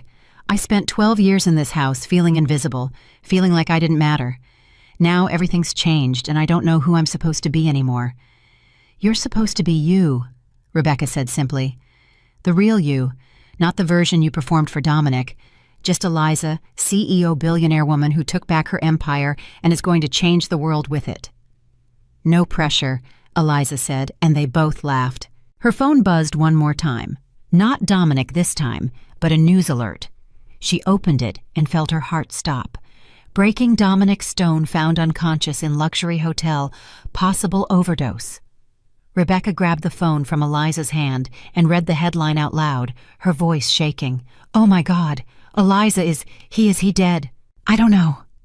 Eliza's mind was racing, her heart pounding so hard she could feel it in her throat. "It says possible overdose. It doesn't say." She snatched the phone back and clicked through to the full article. "He's alive. They found him at the Belmont Hotel. He's at Charleston Memorial Hospital in stable condition." "Should we go there?" Rebecca asked. "I mean, he's still technically your husband until the divorce is final. People might expect—" "I don't care what people expect." Eliza stood up so fast her wine glass toppled over red liquid, spreading across the porch table like blood. "He threatened me 3 hours ago, told me he was coming for everything I had. Now suddenly he's in the hospital with an overdose. That's not a coincidence." "You think he did it on purpose? Like a suicide attempt?" "I think Dominic Stone would do anything to make himself the victim in this story." Eliza was already walking back into the house, grabbing her purse and keys. "I think he realized he lost and decided the only way to salvage his reputation was to make me look like the villain who drove him to this." That's insane. That's manipulative and calculated and..." "That's Dominic." Eliza's hands were shaking as she unlocked her car. "Come on, we're going to the hospital. Not because I care if he's okay, but because I need to know what really happened." The drive to Charleston Memorial took 12 minutes, and Eliza spent every one of them trying to control the rage building in her chest. If Dominic had faked a suicide attempt to gain sympathy, if he was that desperate to turn public opinion against her, she was going to destroy him in ways he couldn't even imagine. But if it was real, if he'd actually tried to kill himself because of what she'd done, she couldn't finish that thought, wouldn't let herself finish it.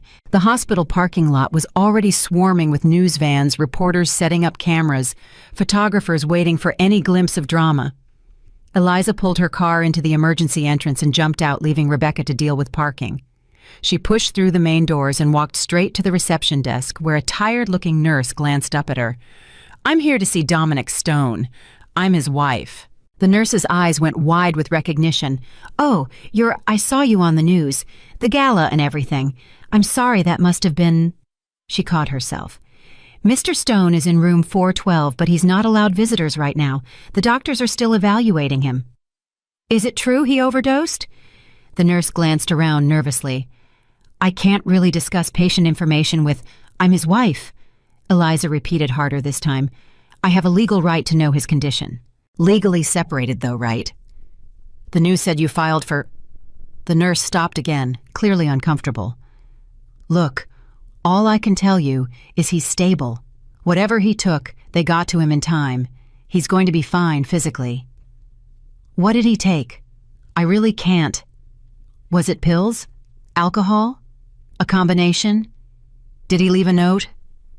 Eliza leaned closer, her voice dropping. "I need to know if this was an accident or if he did this deliberately." The nurse looked at her for a long moment, something like sympathy crossing her face.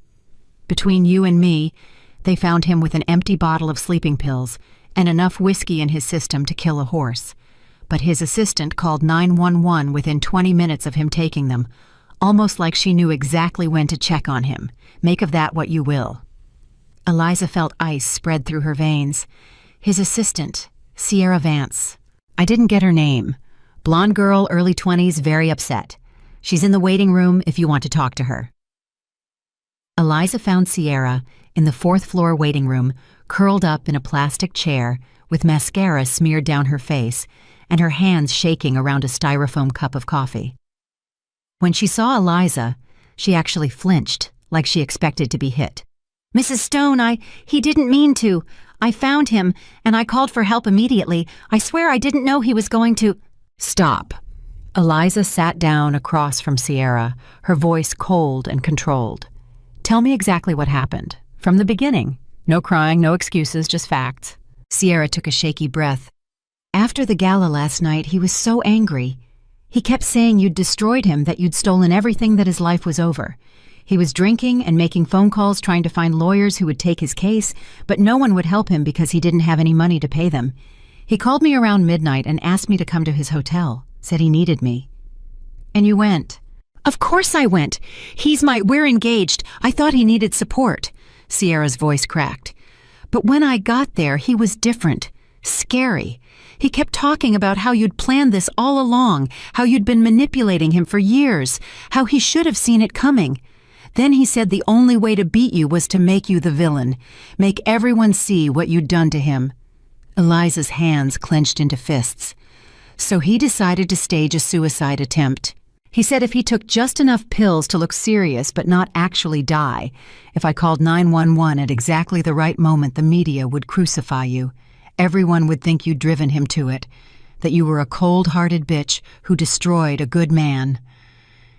Sierra was crying again, ugly sobs that made her whole body shake. "I told him it was crazy that he couldn't do that, but he was already taking the pills. He drank the whole bottle of whiskey and swallowed handful after handful and told me to wait exactly 15 minutes before calling for help. Long enough to be convincing, but not long enough for it to be fatal." Jesus Christ. Rebecca had appeared in the doorway, her face pale. "He actually planned it. He calculated the timing to maximize sympathy." "But I got scared," Sierra continued. "What if 15 minutes was too long? What if he actually died? So I called 911 after 10 minutes instead. And now the doctors say he's going to be fine, but he's furious at me because I didn't wait long enough, because I ruined his plan." Eliza stood up, her mind working fast. "Did he say any of this in front of witnesses? Did anyone else hear him talking about staging this?" "Just me, in the hotel room." Sierra looked up at Eliza with red, swollen eyes. "Are you going to tell people about what he did?" "Every single person I can find," Eliza said, "starting with the media waiting downstairs." "No." Sierra grabbed Eliza's arm. "You can't. If you tell them the truth, they'll destroy him. His reputation will be—" "His reputation—" Eliza yanked her arm free. "He tried to frame me for driving him to suicide. He was willing to traumatize his own body, risk his own life, just to make me look like a monster. And you want me to protect his reputation?" "He's sick," Sierra whispered. This isn't who he really is. The pressure and the stress and losing everything, it broke something in him. He needs help, not more public humiliation. Eliza looked at this girl who'd helped steal her husband, who'd stood on stage while Dominic humiliated her, who was now begging her to cover up Dominic's manipulation. Part of her wanted to feel sympathy, but mostly she just felt tired. "You know what, Sierra, you deserve each other." Eliza turned and walked toward the elevator. "When he wakes up, tell him I know exactly what he did. Tell him if he ever comes near me or my company again, I'll make sure everyone knows the truth about tonight. And tell him to sign the divorce papers before I change my mind about being generous." Rebecca caught up with her at the elevator. "Are you really going to tell the media?" "No." Eliza pressed the button for the lobby. "I'm not going to say anything. Let them speculate. Let them write their think pieces about the pressure of public scandals and mental health and corporate stress.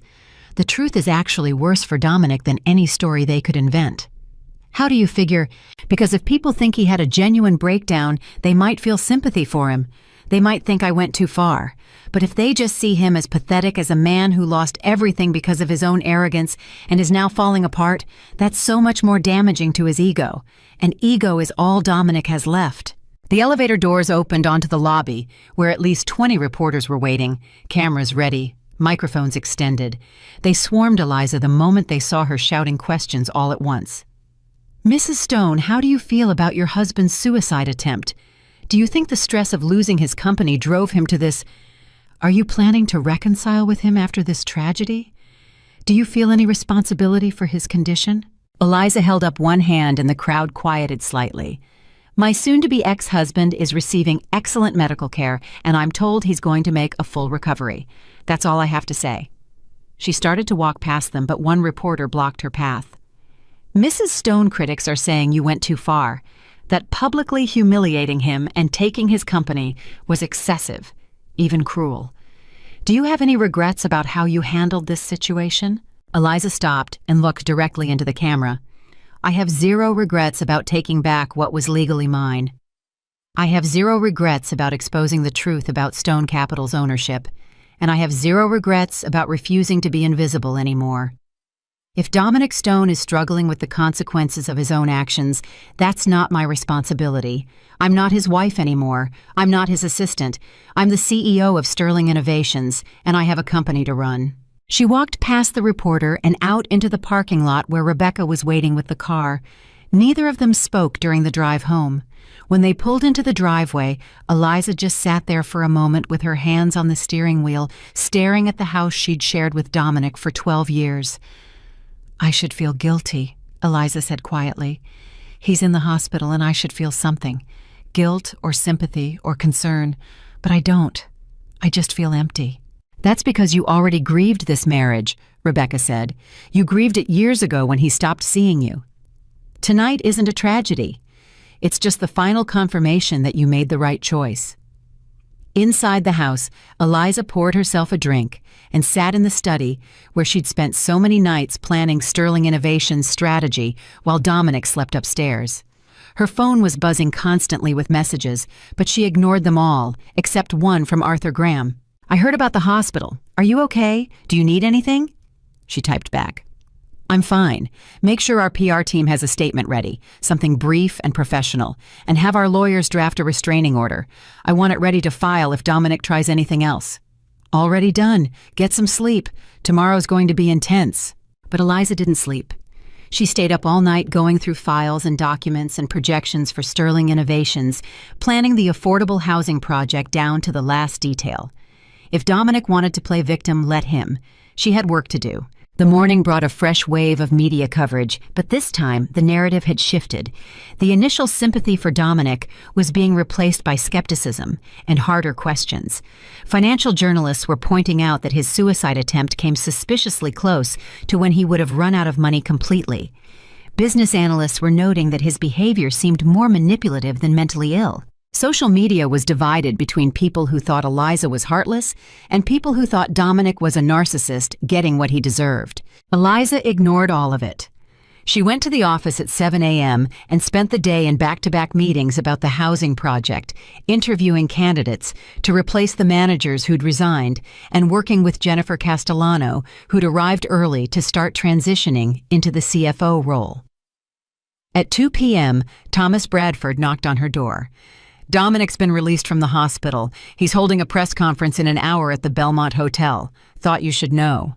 Eliza pulled up the live stream on her computer and watched Dominic walk into a hotel conference room, looking pale and shaky with Sierra at his side, holding his arm like he might collapse. He sat down at a table in front of a dozen reporters and cameras and began to speak in a voice that trembled with what was supposed to be emotion. "I want to apologize to everyone who's been worried about me. Last night I hit rock bottom. The stress of losing everything I'd worked for, the pain of my marriage, ending the realization that the woman I'd trusted for 15 years had been manipulating me all along, it was too much. I made a terrible mistake, and I'm grateful that Sierra found me in time." Eliza watched him perform grief and humility and victimhood with the same skill he'd once used to pitch clients. He was good at this, had always been good at telling people what they wanted to hear. "But I want to be clear about something." Dominic continued, his voice getting stronger. "What Eliza did wasn't justice. It was revenge. Cold, calculated revenge designed to destroy me as publicly as possible. Yes, she may have provided initial funding 15 years ago, but I built Stone Capital with my vision, my work, my relationships. She was always just the money. I was the talent." Rebecca, who was watching over Eliza's shoulder, made a disgusted sound. "He's actually trying to spin this as him being the real genius." "Of course he is," Eliza said calmly. "He can't accept that he was never in control, that his entire career was built on my foundation." "I'm announcing today that I'm filing a lawsuit against Eliza Stone and Sterling Innovations," Dominic said into the cameras. "I'm suing for wrongful termination, defamation, and intentional infliction of emotional distress. What she did to me was legal harassment, and I'm going to prove it in court. With your support and your prayers, I will rebuild. I will come back from this stronger than ever." The press conference went on for another 20 minutes, Dominic answering softball questions from sympathetic reporters, while painting himself as a tragic figure brought down by a vindictive woman. When it ended, Eliza's phone immediately rang. "Arthur Graham." "Please tell me you watched that circus," Arthur said. "Every painful second." "He's filing suit against you. My office just received the preliminary documents. They're claiming you committed fraud, that you psychologically abused him throughout the marriage, that you destroyed his reputation maliciously." Arthur paused. "It's complete garbage. We'll destroy him in court, but it's going to be ugly and public and expensive." "Let him sue," Eliza said. "I have 15 years of documentation showing exactly who made every decision. I have corporate records proving my ownership. I have witnesses who can testify to my involvement. What does he have?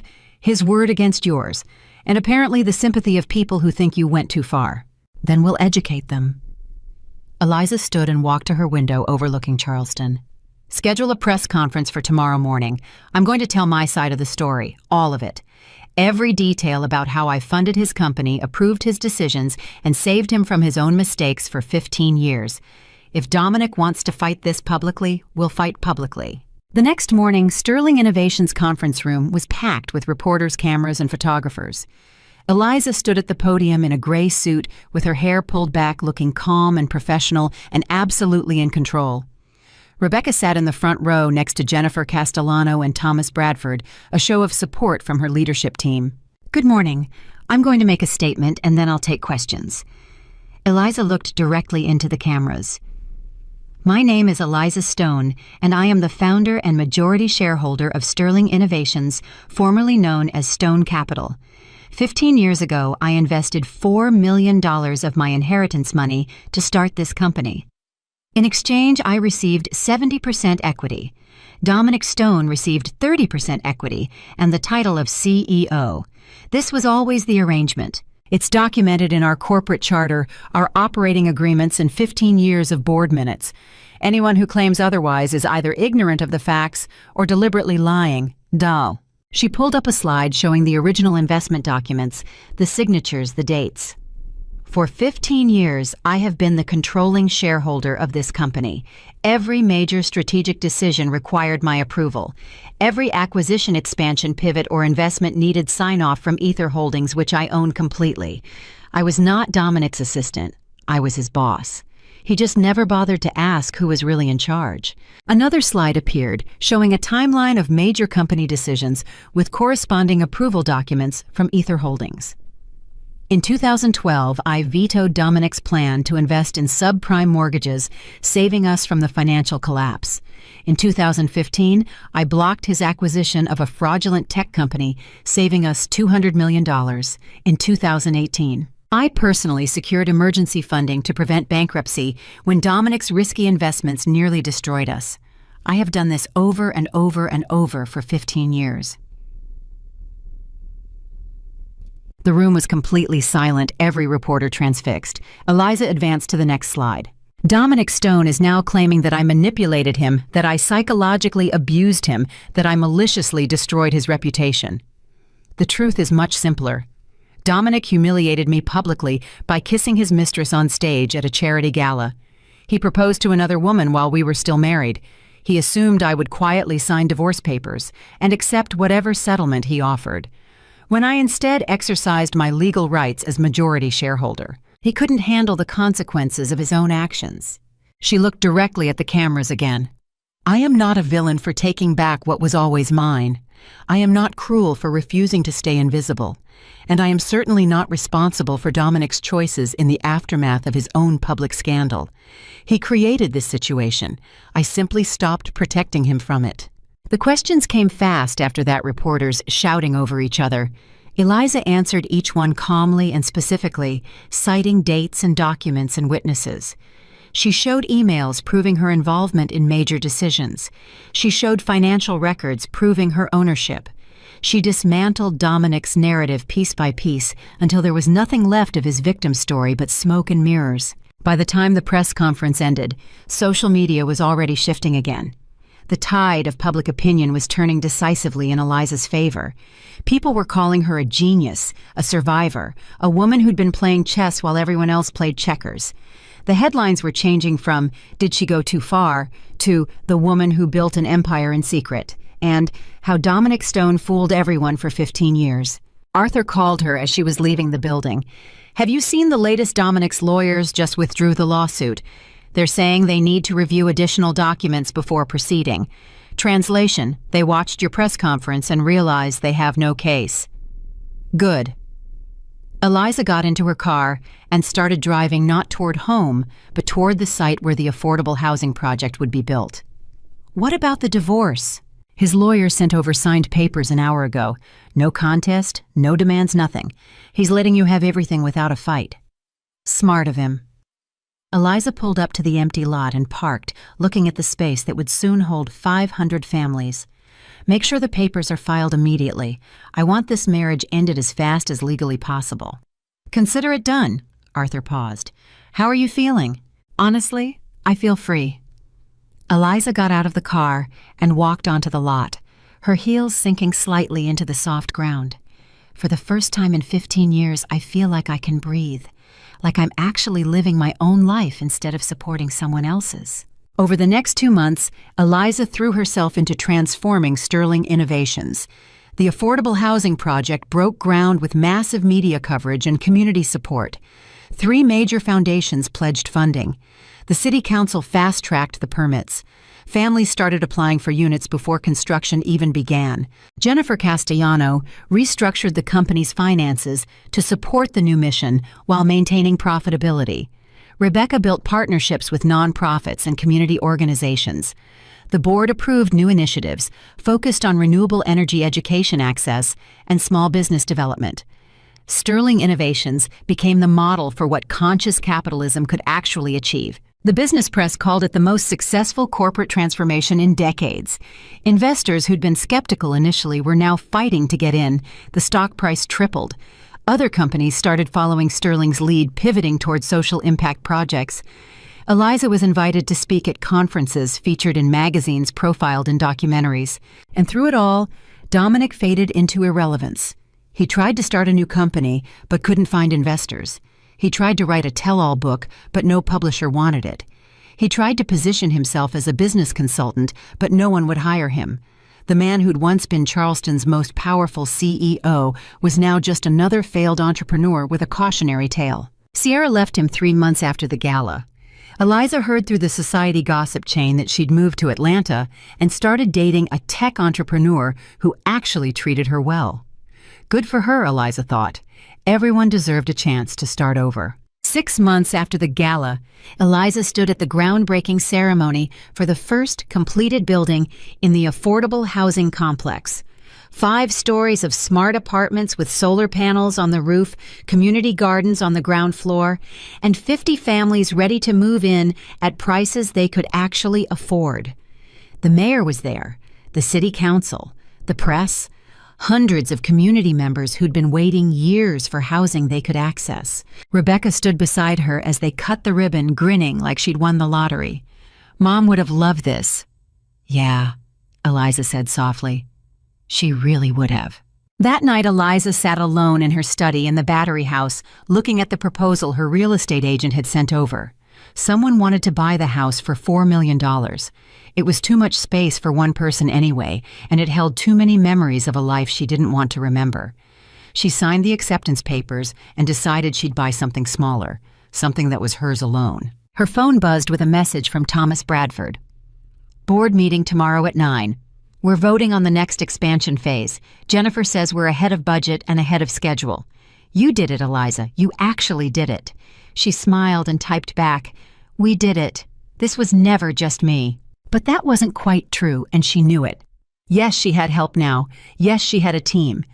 But the vision, the courage to take back her power, the willingness to stop being invisible, that had been all her.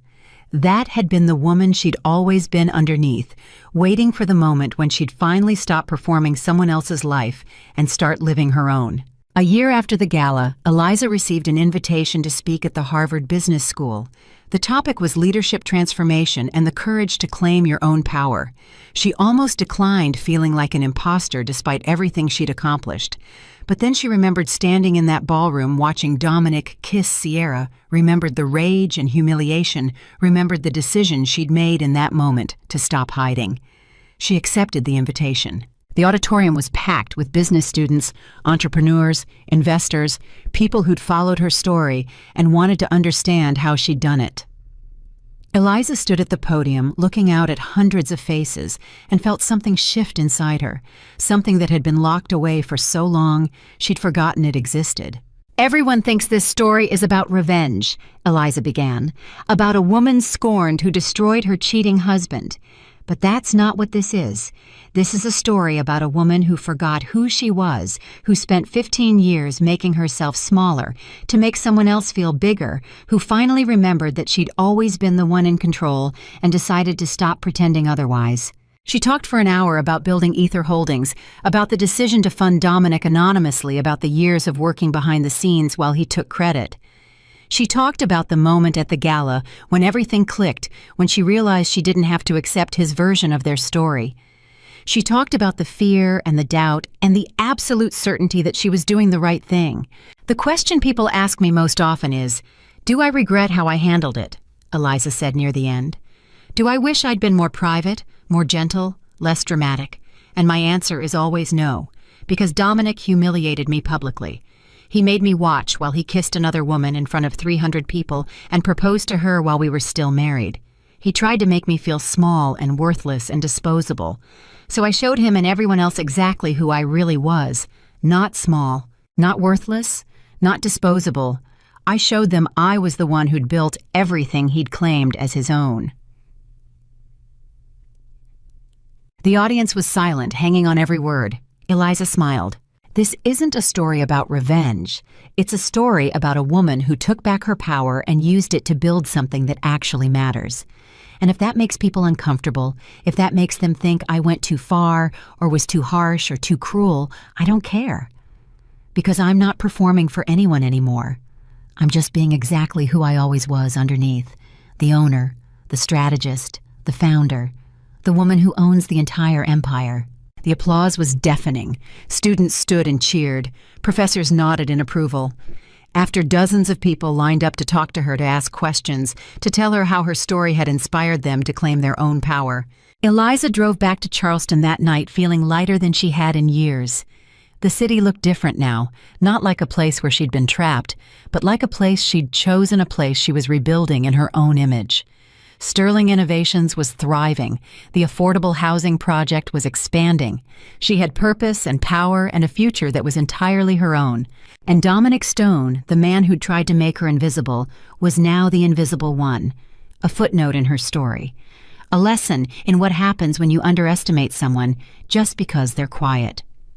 Eliza Stone had spent 15 years being quiet, but she'd never been weak. She'd been strategic, patient, waiting for exactly the right moment to show the world who she really was. And when that moment came, she'd taken everything.